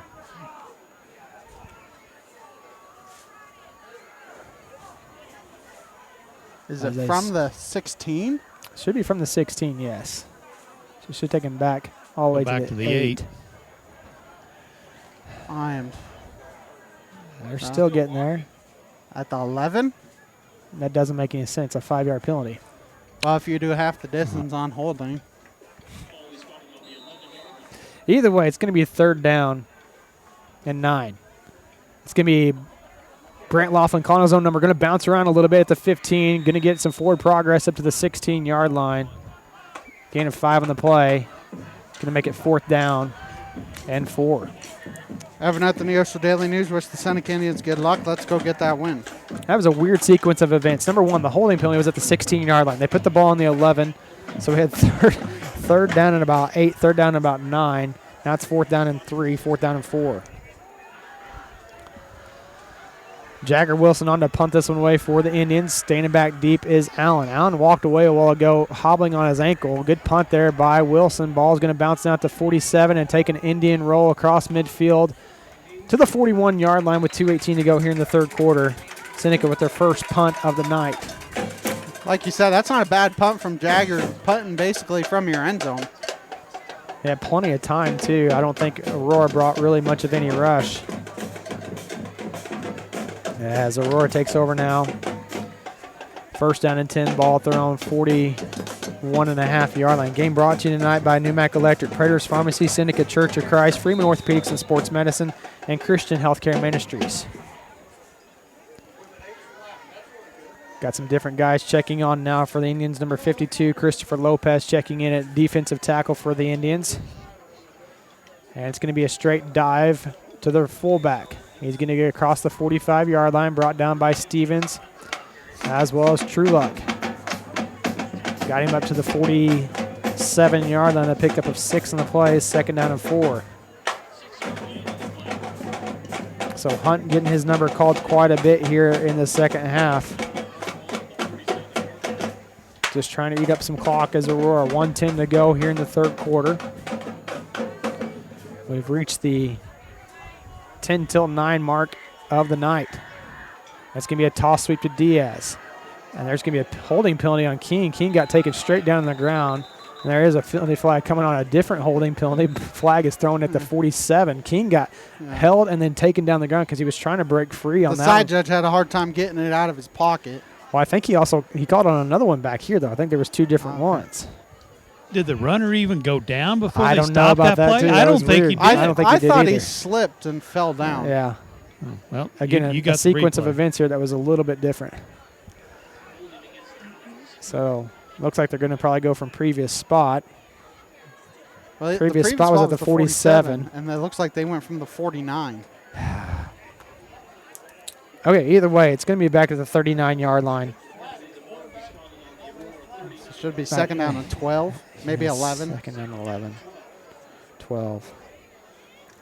So basically a loss of 8 on the play. 30 seconds to go. This should be the last play of the third quarter. Down doesn't count, though, because it's still 2nd down. Yes.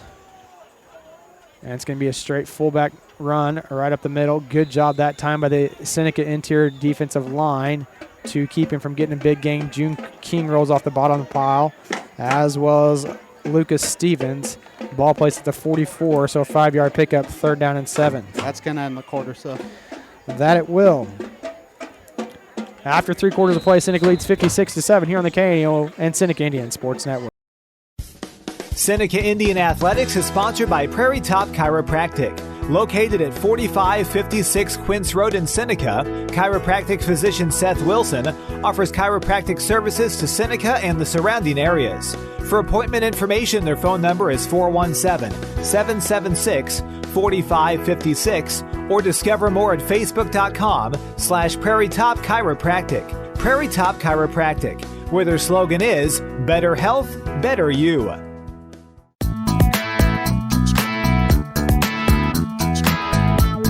Proudly supporting the Seneca Indians is Doug's Body Works. Owned and operated by Doug Scribner, they offer a 24-hour wrecker service and specialize in auto body and frame repair. Doug's Body Works is located at 1008 Oneida in Seneca and is proud to serve the local area. 417-776-8611. Go Indians!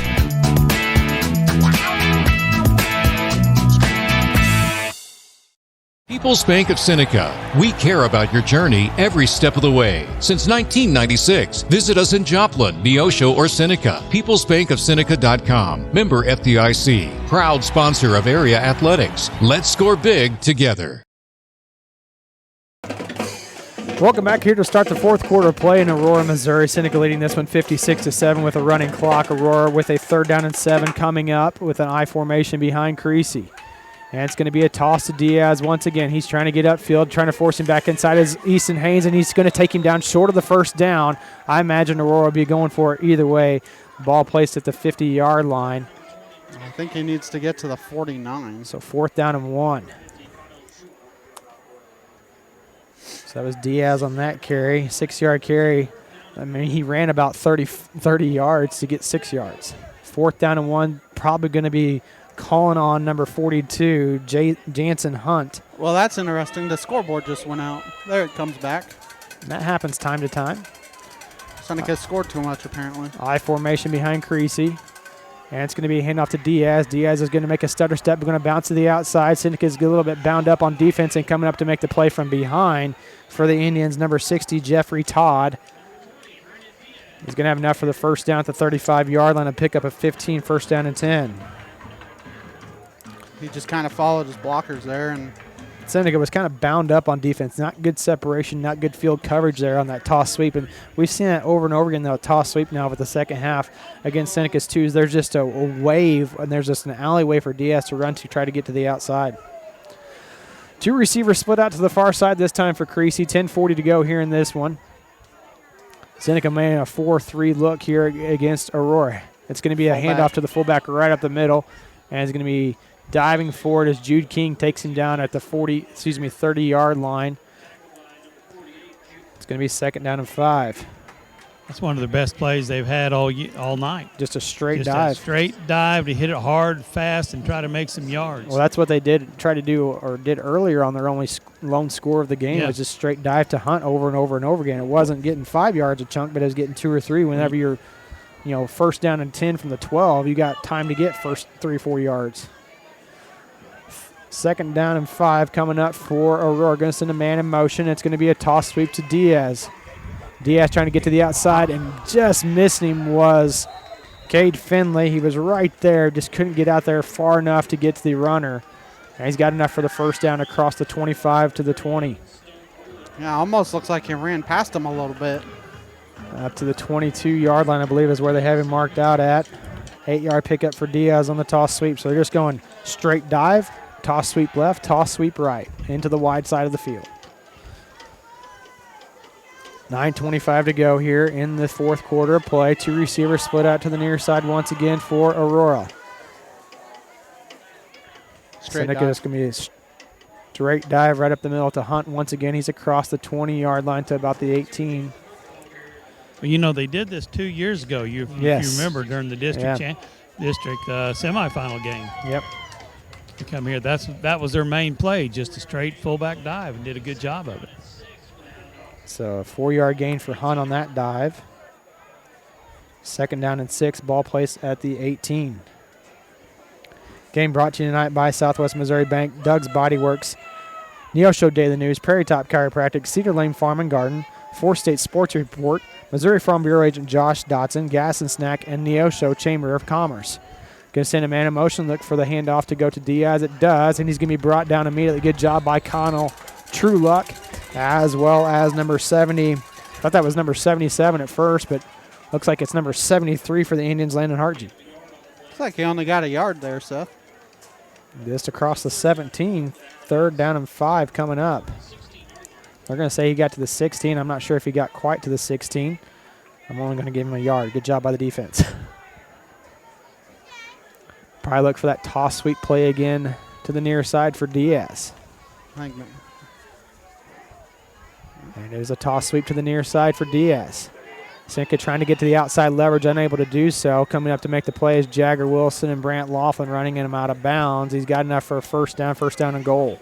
Yeah, for Seneca, those twos, they're just having a hard time widening them out. Well, you've got the ones on the offensive line for Aurora. You've got seniors out there for Aurora who have been running this with Coach Pitts for a couple years now. They know what to do.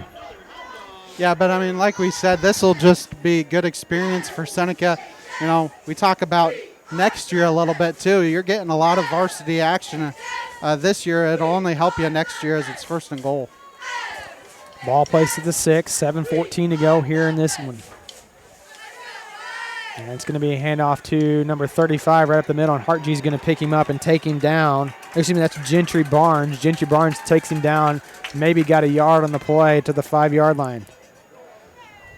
Yeah, he was a big boy up there, and he was able to get through the line and not really allow him to do anything. That was a good job holding his own, standing his own ground right there. And that was number 35, Shane Smith, the ball carrier for Aurora, probably trying to get some other guys in there for the Hound Dogs on offense. They got a new running back in, I believe. Or is that quarterback? It's the new quarterback, Seth. No, 45 is the running back. Handoff's going to go to the second guy through. That's number 30 for Aurora. Fighting for extra yardage is Weeder.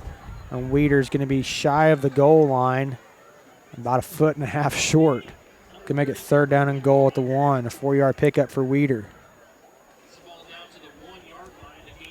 Trying to find all these guys on the roster real quick because those were not guys I expected to be on the field tonight, as several players injured for Aurora. Keep up on the latest Seneca broadcast ball game schedule. Be sure to like us on Facebook, facebook.com/KNEO Radio. Follow us on X, Twitter at KNEO917 Sports. Under 6 minutes to go in this one. Aurora with the 3rd down and goal at the 1.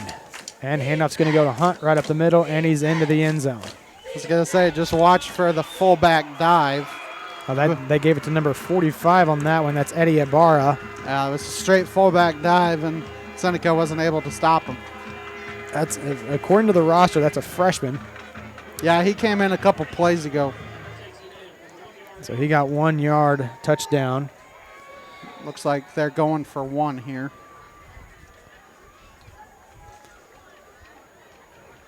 Is my math correct? Is that still 43?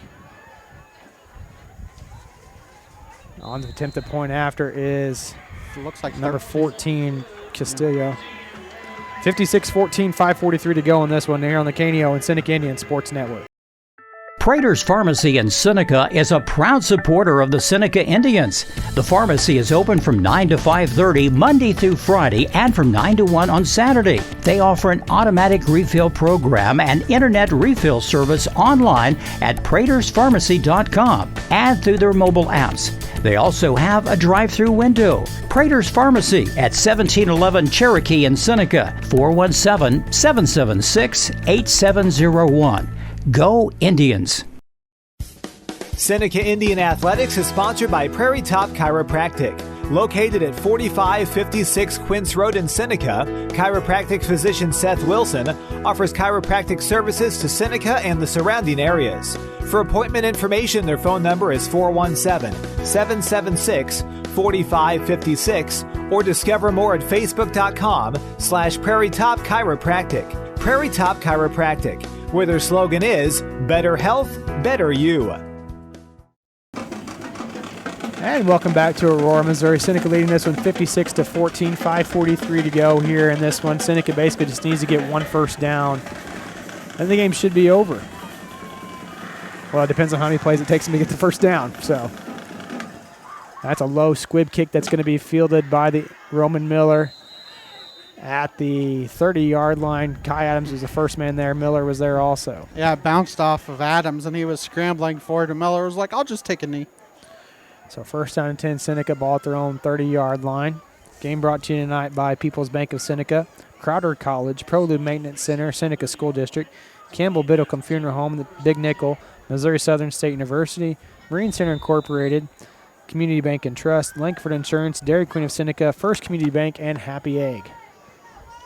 2 receivers to the far side this time for Laughlin. He's going to keep it, run it to the right side on the quarterback counter. He's going to get held onto by the waist, but he breaks out of that tackle, keeps his feet churning. He's going to get about 4 to 5 yards, depending on where they spot his forward progress. 2nd down and 5 at the 35.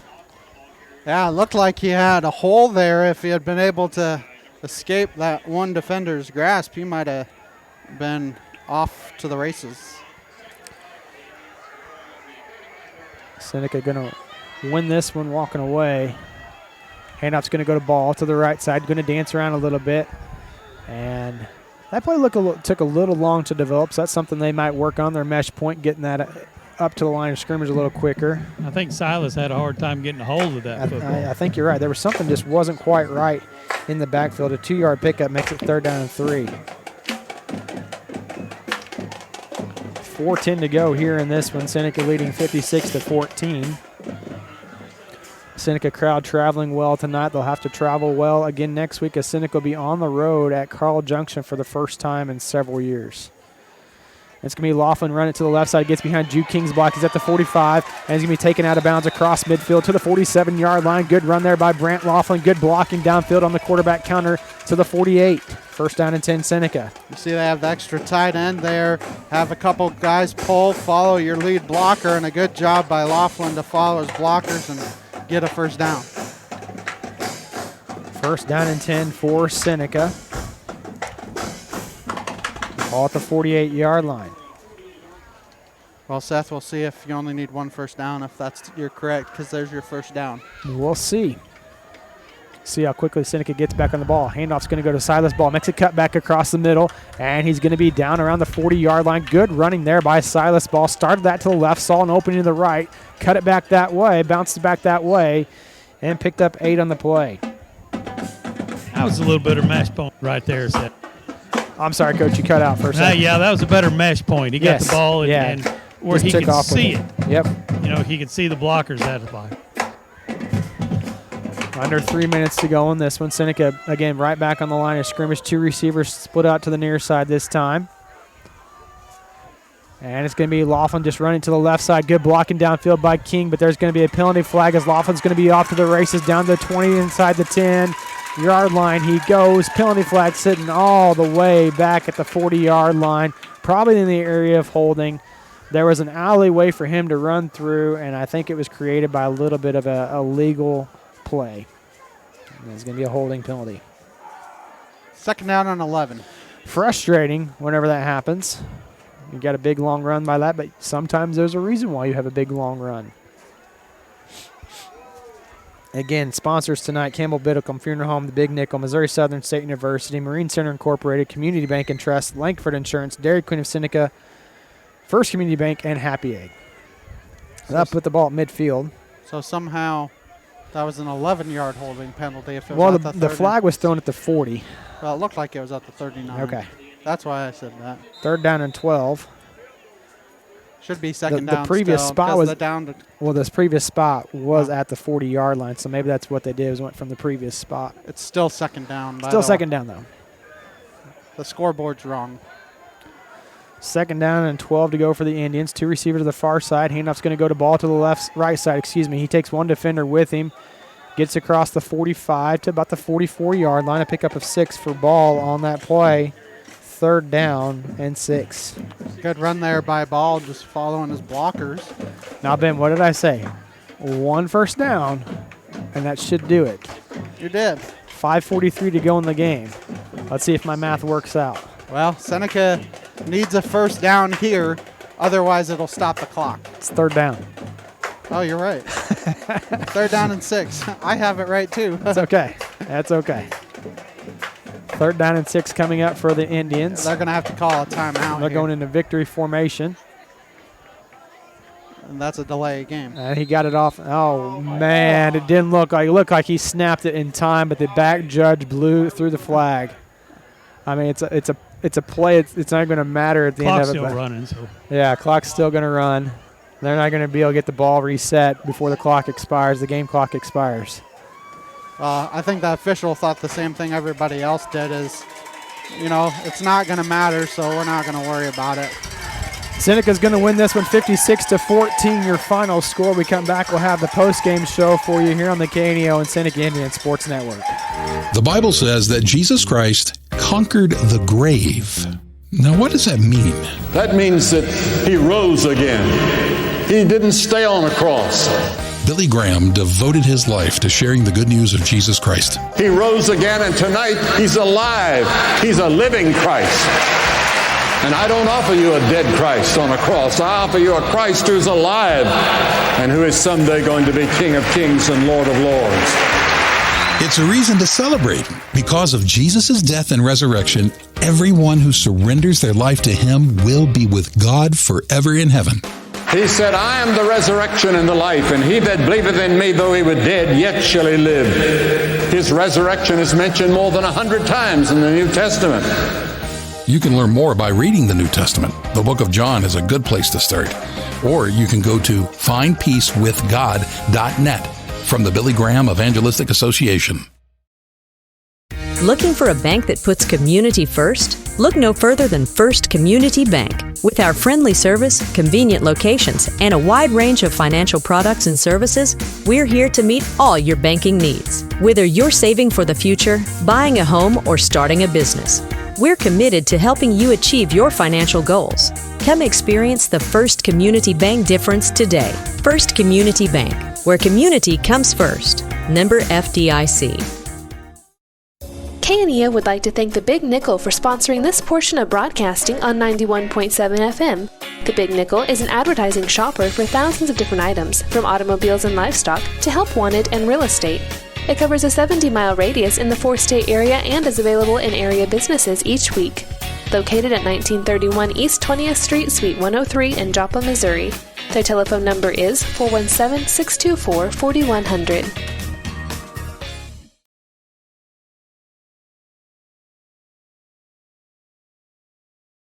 Crowder College, your future, our focus. At Crowder College, we have 6 convenient locations in Southwest Missouri and online programs to fit your needs. Flexible scheduling provides a pathway to a career or the opportunity to transfer to a 4-year university in a variety of programs. Cheer for the Rough Riders at athletic events. Use the Missouri A+ Scholarship Program for free tuition and common fees. At Crowder College, your future is our focus. Apply today at crowder.edu.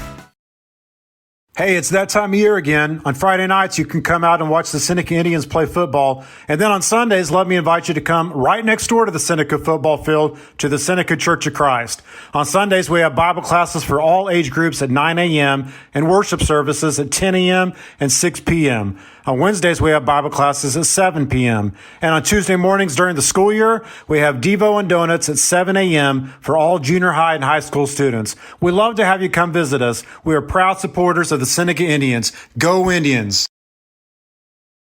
Dairy Queen Grill and Chill in Seneca is the place to go before or after the game. Check out their amazing menu of fan-favorite blizzards like Oreo or cookie dough. Happy hour is daily from 2 to 5 p.m. That means everything you can drink from a straw is half price, excluding premium shakes. Don't forget to grab one of their $7 meal deals or their signature stack burgers and top it off with a Misty Slush. The Dairy Queen Grill and Chill in Seneca, located at 308 Washington, open daily from 10 a.m. to 10 p.m. Proud to support the Seneca Indians. Singing is my career and my calling, but I'm also a mother of 4. And as entrepreneurs, we weigh the cost of every decision. Medical bills are no longer a worry for our family, so I can focus on my calling. And our family. Joining Christian Healthcare Ministries was one of the best decisions we ever made. We're the Blair family, and this is our CHM story. Choose your doctor without network restrictions, all at an affordable price. Enroll anytime at chministries.org/enroll. I am a Missouri Farm Bureau insurance agent, and I'm here to talk about life, your dreams, your work, your family, and how you can protect it all with a company that will talk to you with the honesty of a farmer and take care of you with the integrity of a neighbor. I'll make sure no detail is left uncovered so your family can breathe easy. Because just like you, I chose to build a life in Missouri too. I'm a Missouri Farm Bureau insurance agent, and I'm from Missouri for life. I am Josh Dotson with Missouri Farm Bureau Insurance Services. If you're in Missouri, I'm for you. And welcome into the postgame here in Aurora, Missouri. Again, the Indians victorious tonight by a score of 56-14. We're going to send it down with Coach Harbaugh. He's got Caden Klaus and Blaze Graham down there at the 45-yard line. Caden, 3 passing touchdowns, 1 running touchdown tonight. All with a bum ankle. What happened to the ankle? Just tweaked it? So Nevada week, I kind of sprained it a little bit. Nothing too serious, but just a lot of recovery. And on that end zone play, I think someone just landed on it, and it kind of just – it didn't – I don't think I tweaked it again. It was just – it got hit hard, and someone landed on it. I feel fine now. Did we work on the passing game over during the week or something? Because it looked like everything was gelling tonight with the passing game. I know. I've been working on it. Got to give credit to all my receivers. They all have been coming with me as well on the weekends and throwing some. That always helps, doesn't it? That's Caden Klaus here, the quarterback. Let's talk to Blaze Graham. Blaze here, 2 touchdown passes over the top. One was pretty, just laid out right out there too. You just burnt the safety. Yeah, no safety help over top. It was corner down, so I just got outside of him, got over, and then a perfect ball from Caden. Didn't have to move for it, just kind of. It seems like that's sometimes the hardest catches when it's right to you. I'm thinking, oh no, don't drop it. It was a lot of pressure on that to not drop it. Let's talk about the one on the sideline. He hit you on a big out route, about 15 and out or something. You tiptoe through the line of scrimmage, or tiptoeing out of the line that time. Yeah, that's a good play design we have. It's just getting the corner out of it, safety out of it. I get under him, and then good ball again. Able to get open, break a tackle, and then made the play. It looked like you had to do the tightrope down there to keep your feet in bounds. I caught it on the sideline, had to stay in. And a pick. Had a pick. Oh, we're losing you, Coach. You there with us? Yeah, I can hear you just sometimes. We're cutting out. All right. Guys, I'm going to have to. Yeah, we're losing you a lot there, Coach. We're going to take a break here. We come back with that head coach of the Seneca Indians, Coach Cody Hilburn, right after this. People's Bank of Seneca. We care about your journey every step of the way. Since 1996, visit us in Joplin, Neosho, or Seneca. PeoplesBankOfSeneca.com. Member FDIC. Proud sponsor of area athletics. Let's score big together. Travis, what are you doing in a hunting blind? If you're a weekend warrior who likes to go, don't let pain put the brakes on your pace. When you need help with an injury that keeps you from moving, you want an orthopedic team with a proven track record. Freeman Orthopedics and Sports Medicine is nationally recognized and were recently named CareCheck's #1 hospital in the market and top 10% hospital in the state for hip fracture repair. Freeman Orthopedics and Sports Medicine, the experience you need to keep pace with life. Prater's Pharmacy in Seneca is a proud supporter of the Seneca Indians. The pharmacy is open from 9 to 5:30 Monday through Friday and from 9 to 1 on Saturday. They offer an automatic refill program and internet refill service online at praterspharmacy.com and through their mobile apps. They also have a drive-through window. Prater's Pharmacy at 1711 Cherokee in Seneca, 417-776-8701. Go Indians. And welcome back into the postgame here. Your postgame show sponsors Crowder College and the Seneca School District. I'm joined by head coach of the Indians, Coach Cody Hilburn. Congratulations again, another big win for you guys. First thing I want to say, you guys were up 14-0 after the first quarter. You're up 21-7 with 5:50 to go in the second quarter. And you guys took off from there and made it 49-7 going in the half. What was kind of the turning point for you guys to get things going? I know you had the short field several times.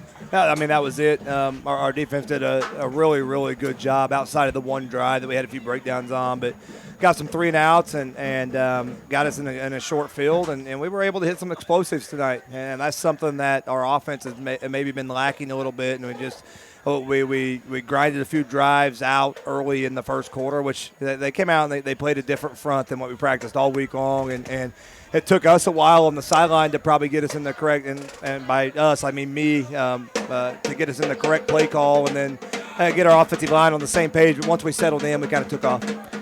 And talking about that offensive line, that first drive, 12 plays, 56 yards. They came out with a defensive front that was a little bit different for you, but you guys seemed to adjust well, even though it wasn't the big hitters that you were going for, 6, 7, 8 yards. You're able to get the job done and score. Good job. Props to your offensive line for getting things done. Yeah, 100%. That's our offensive line, and you can see them out there talking and kind of looking over the sideline and trying to get some confirmation. But that's what's so awesome about having a veteran group of guys. And they came over, and they had already had, most of it worked out and just had a few questions. They wanted to look at it on the iPad real quick, and we tweaked it a little bit, but for the most part, by the end of the drive, they had it figured out. That's something we haven't seen a whole lot from the offense this year. We haven't had to see, but you guys opened up the playbook a little bit more tonight. Caden Klaus having 6 of 7 completed for 123 yards. You saw that 2 receivers go in. Blaze Grimm be out for a touchdown reception. Another one where Blaze just said he had the corner down, beat the safety over the top, wide open, good ball by Caden Klaus, and then Hagen Ginger going over the top of the defender to pick that ball out of the air for a touchdown. So not a whole lot of passing touchdowns so far until until tonight, and you guys connect on 3 of them. What was the change for you guys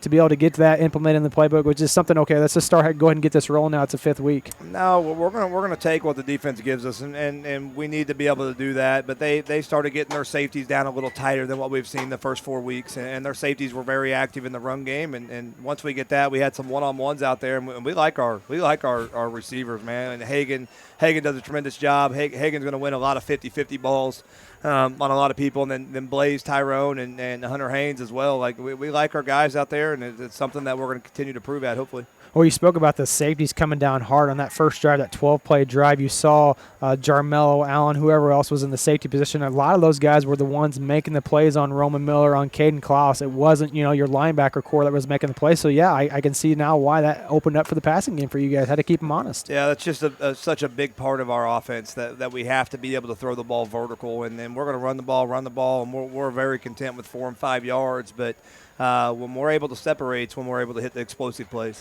And a play that we really like to see from you guys is that quarterback counter run with Caden Klaus or Brody Probert. Either one seems to run off a big chunk of yardage. One play was 143 yards. I think Klaus had another one, 10 yards. He wasn't maybe necessarily the guy on the ground tonight, but it seemed to work out really well for you guys, that kind of quarterback run, quarterback draw play. Yeah, they were doing some different stuff where they shaded our H-back and things like that, and counters kind of our play coming back away from that. And we after that first drive, we were going to hang our hat on it. Flip gears a little bit here now. They come out, first play they have on offense, they fumble the ball right to us, similar to like what we did last week against Monette, and you guys are able to capitalize off that turnover. Blaze Graham playing center field, good coverage downfield by your guys man-to-man, and Graham just goes center field and steps in front of a pass from Carisi as he was flushed out of the pocket. 2 turnovers forced tonight, and those resulted in points for you. What's kind of been the difference maker here the last couple weeks, getting all those turnovers on the secondary on the defensive side of the football? Well, you can see our secondary starting to grow up, for one, and playing that Monette game was big for us. We got so many reps of getting to cover, but then credit Coach Crane, too, on that rep. We were in our base front all night long, and we knew they would personnel in that empty front, and when they did, we got in our nickel package and brought Blaze Graham on and got a second safety on the field right there, which we hadn't done, and we had an extra safety, and Blaze read it perfectly. When I saw that happen. I actually called that out because you guys pulled off a defensive interior lineman, and Blaze Graham goes right out there, and just a few plays later, things happen for you guys. Looking at also, too, there was another point I wanted to make on that defensive side of the football, and I've lost my train of thought. I apologize, but a great job tonight overall. Oh, Coach Crane, you had the twos come on there, and they got 4 yards, and Coach Harbaugh says, Coach Crane's yapping at those guys. He's upset that they got 4 yards on him, and he just pushes those guys to be so much better. Yeah, we told our young guys, and it's not like we put our young guys in and just expect to give up yards. So we're going to coach those kids the exact same way, and they deserve that, for one, and they want that, and we see the work they put in on Tuesdays and Wednesdays to get our guys ready to play, and when it's their time to play, we're going to coach them the exact same way. You talk about those guys wanting the coaches to push them further. They were pushing themselves out there too. Lucas Stevens out there, saw him get up after one play where he didn't make a play, get up, slams his head, and he's mad because he knew he was there. He knew he should have made that play. They hold themselves to a high accountability as well. They really do, and that's, obviously as a head coach, that's one of your prouder moments when your twos come in against their ones, and they're just playing so dang hard. And those kids deserve that, guys. I'm telling you, the Lucas Stevens, the Jude Kings of the world, like Wednesday was as physical of a practice as we've had since I've been here, to the point where you get a little nervous, and it's those guys that are having to do that against our ones, and we needed that this week. I wasn't pleased with how we played last week from a passion standpoint and a physicality standpoint, and so we were gonna go good on good this week and get after it a little bit, and our kids responded so well to us. Man, I was prouder than heck of those guys tonight. We always talk about that iron sharpening iron. Coach likes to call the twos that come in the honing stone that come in there and just make everybody else better, and that's what good programs, that's what good culture does for your football program. It helps them to grow and helps make everybody better. Yeah, I couldn't be more proud of our guys tonight. All right, Coach, we'll let you go tonight. Thanks a lot, and congratulations again on your win tonight. We'll see CJ next week. All right, thanks. We'll take a break here. We'll come back. We'll have more post-game show for you right after this. A proud supporter of local high school athletics is Numac Electric. Serving Newton and McDonald County, they provide power for area homes and businesses and want to wish all the athletes much success throughout the season. For online bill pay and account information, the website is numac.com or 417-451-1515. Numac Electric, proudly serving Newton and McDonald County, where their slogan is your touchstone energy partner. The Seneca R7 School District is proud to support the student athletes and coaches competing in this game. High school activities help students learn life values such as hard work, dedication, and teamwork. The Seneca R7 School District is honored to serve such a great community and wants to thank all the Indian fans for their great support. The Seneca R7 School District, tradition, pride, class. At ProLube Tire and Auto Center, we know what it means to rely on your vehicle. We race all year and know how to get that extra inch out of every part. Precision, quality, and reliability are not just words to us. It's what we do every day. We know you rely on your vehicle to perform for your family. From oil changes to full-on repairs, ProLube gives you the best racetrack team experience, so you can be worry-free. ProLube Tire and Auto Center, where we get it right on the road and the track.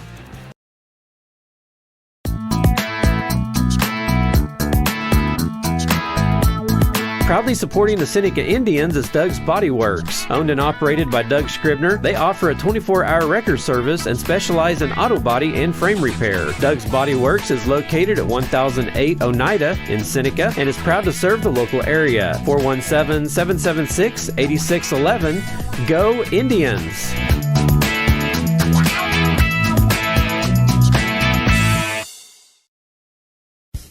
Seneca Indian Athletics is sponsored by Prairie Top Chiropractic. Located at 4556 Quince Road in Seneca, chiropractic physician Seth Wilson offers chiropractic services to Seneca and the surrounding areas. For appointment information, their phone number is 417-776-4556 or discover more at facebook.com/Prairie Top Chiropractic. Prairie Top Chiropractic, where their slogan is better health, better you. A proud backer of the Seneca Indians is Campbell Biddlecombe Funeral Home of Seneca. Located at 1101 Cherokee, they are honored to serve the area with traditional service options including church and graveside services. They also have prearranged funeral plans. For more information, the phone number for Funeral Director Mike Steele at Campbell Biddlecombe Funeral Home of Seneca is 417-776-2251 or online campbell-biddlecomefh.com. And welcome back in here to the post-game show. Getting your final score, Seneca 56, Aurora 14. Looking at some stats for you. First, for the Hound Dogs from Aurora, Creasy completed one pass out of 8 for 42 yards on the ground. For the Hound Dogs, Ibarra had one rushing attempt for a touchdown for 1 yard. Creasy had 2 rushing attempts for 2 yards. Diaz ended up with 15 rushing attempts for 101 yards. Weeder had one rushing attempt for 4 yards. Smith had one rushing attempt for 1 yard. Hunt had 11 rushing attempts for 48 yards. Tucker had one rushing attempt for 2 yards. So on the ground tonight, 159 yards for Aurora and 42 through the air for 201 total yards. Flipping over to the Indians page. Caden Klaus, 6 of 7 through the air for 123 yards. Probert, 1 of 1 for 7 yards. Tyrone Harris had one rushing attempt for 6 yards. Roman Miller had 13 rushing attempts for 104 yards. Brody Probert had 6 rushing attempts for 142 yards. Caden Klaus had 6 rushing attempts for 19 yards. Silas Ball had 4 rushing attempts for 14 yards. Brant Laughlin had 4 rushing attempts for 34 yards. And in the air tonight, receiving yardage, Tyrone Harris 3 receptions for 21. Blaze Graham 2 receptions for 79, both of those being touchdowns. Kai Adams 1 for 6 yards. And Hagen Ginger 1 reception for 24 yards being a touchdown. The rushing totals for the Indians tonight, 271 yards on the ground, 130 yards through the air, making 4. Looking at around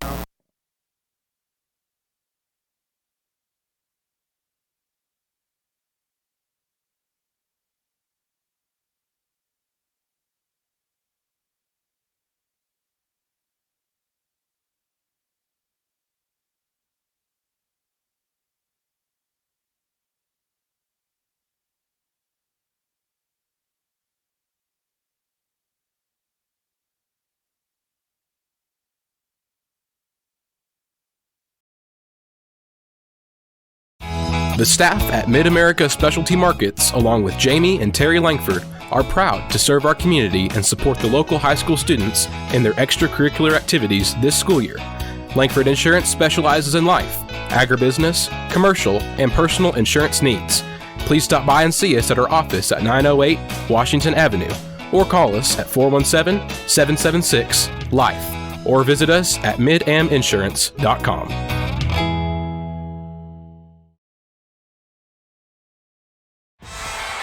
The Roper Kia 4-State Sports Report will provide up-to-the-minute scores and highlights from around the 4 states.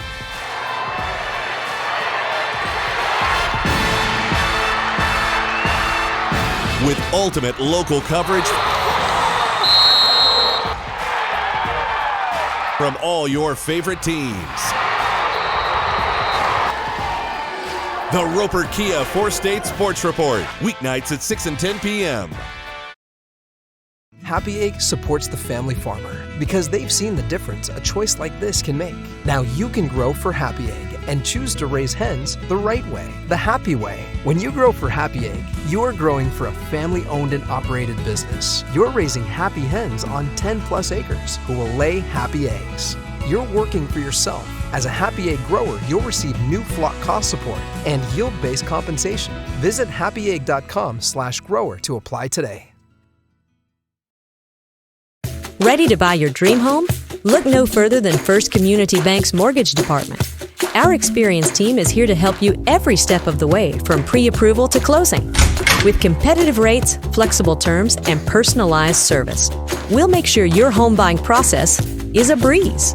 Visit First Community Bank today and let us help make your dream home a reality. First Community Bank, where community comes first. Member FDIC, Equal Housing Lender. The Bible says that Jesus Christ conquered the grave. Now, what does that mean? That means that he rose again. He didn't stay on a cross. Billy Graham devoted his life to sharing the good news of Jesus Christ. He rose again, and tonight he's alive. He's a living Christ. And I don't offer you a dead Christ on a cross. I offer you a Christ who's alive and who is someday going to be King of Kings and Lord of Lords. It's a reason to celebrate. Because of Jesus' death and resurrection, everyone who surrenders their life to him will be with God forever in heaven. He said, I am the resurrection and the life, and he that believeth in me, though he were dead, yet shall he live. His resurrection is mentioned more than 100 times in the New Testament. You can learn more by reading the New Testament. The book of John is a good place to start. Or you can go to findpeacewithgod.net from the Billy Graham Evangelistic Association. Worldly wisdom says, if you're a weekend warrior who likes to go, go, go, don't let pain put the brakes on your pace. When you need help with an injury that keeps you from moving, you want an orthopedic team with a proven track record. Freeman Orthopedics and Sports Medicine is nationally recognized and were recently named CareCheck's #1 hospital in the market and top 10% hospital in the state for hip fracture repair. Freeman Orthopedics and Sports Medicine, the experience you need to keep pace with life.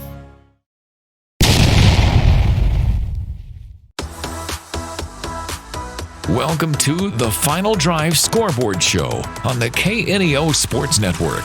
The Final Drive Scoreboard Show is sponsored by Freeman Orthopedics and Sports Medicine, the official sports medicine provider for over 20 area high schools and colleges. See how one of their certified physicians, certified athletic trainers, or therapists can help you get back in the game. Now, let's go back live to the stadium for the Final Drive Scoreboard Show on the KNEO Sports Network.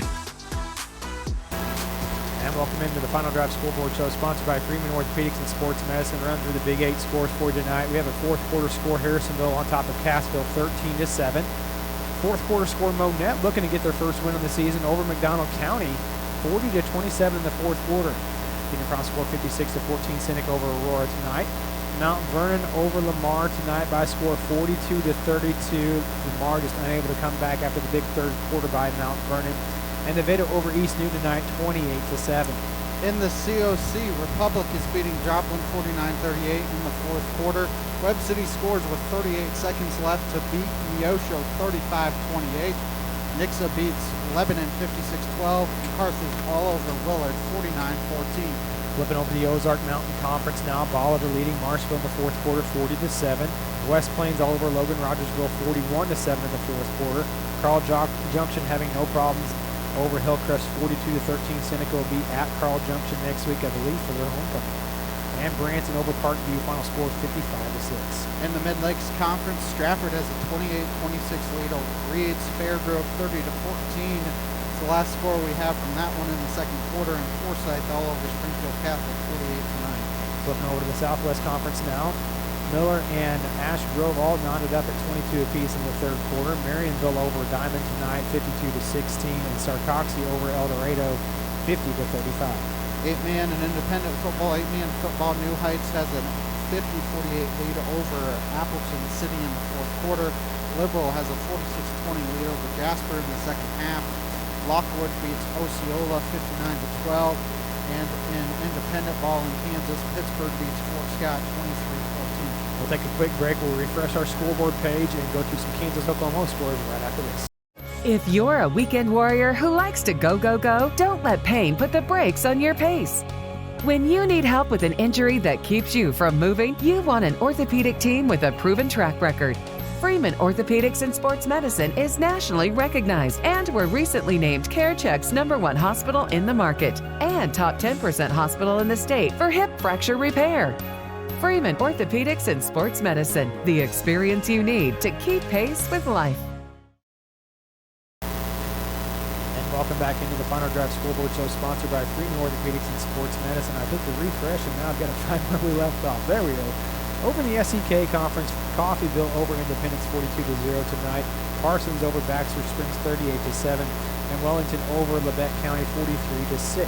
And the CNC Galena's beating Fredonia 36-22 in the fourth. Rottenex beats Girard 15-8. St. Mary's Colgan all over Pleasanton 66-8. Riverton over Cherryvale 43-6, and Columbus over Neodesha 49-16. Now switching down to Oklahoma, Jay over Verdigris 44-28. Ketchum over Afton 43-0. That's a fourth quarter score. Commerce over Chelsea third quarter 7-0. Catoosa over Grove in the third quarter 12-7. Colcord over Wyandotte 28-0 at the half. Barnsdall over Fairland 20-10 in the second quarter. Miami winning tonight over Oologah 14-9, and Tonkawa,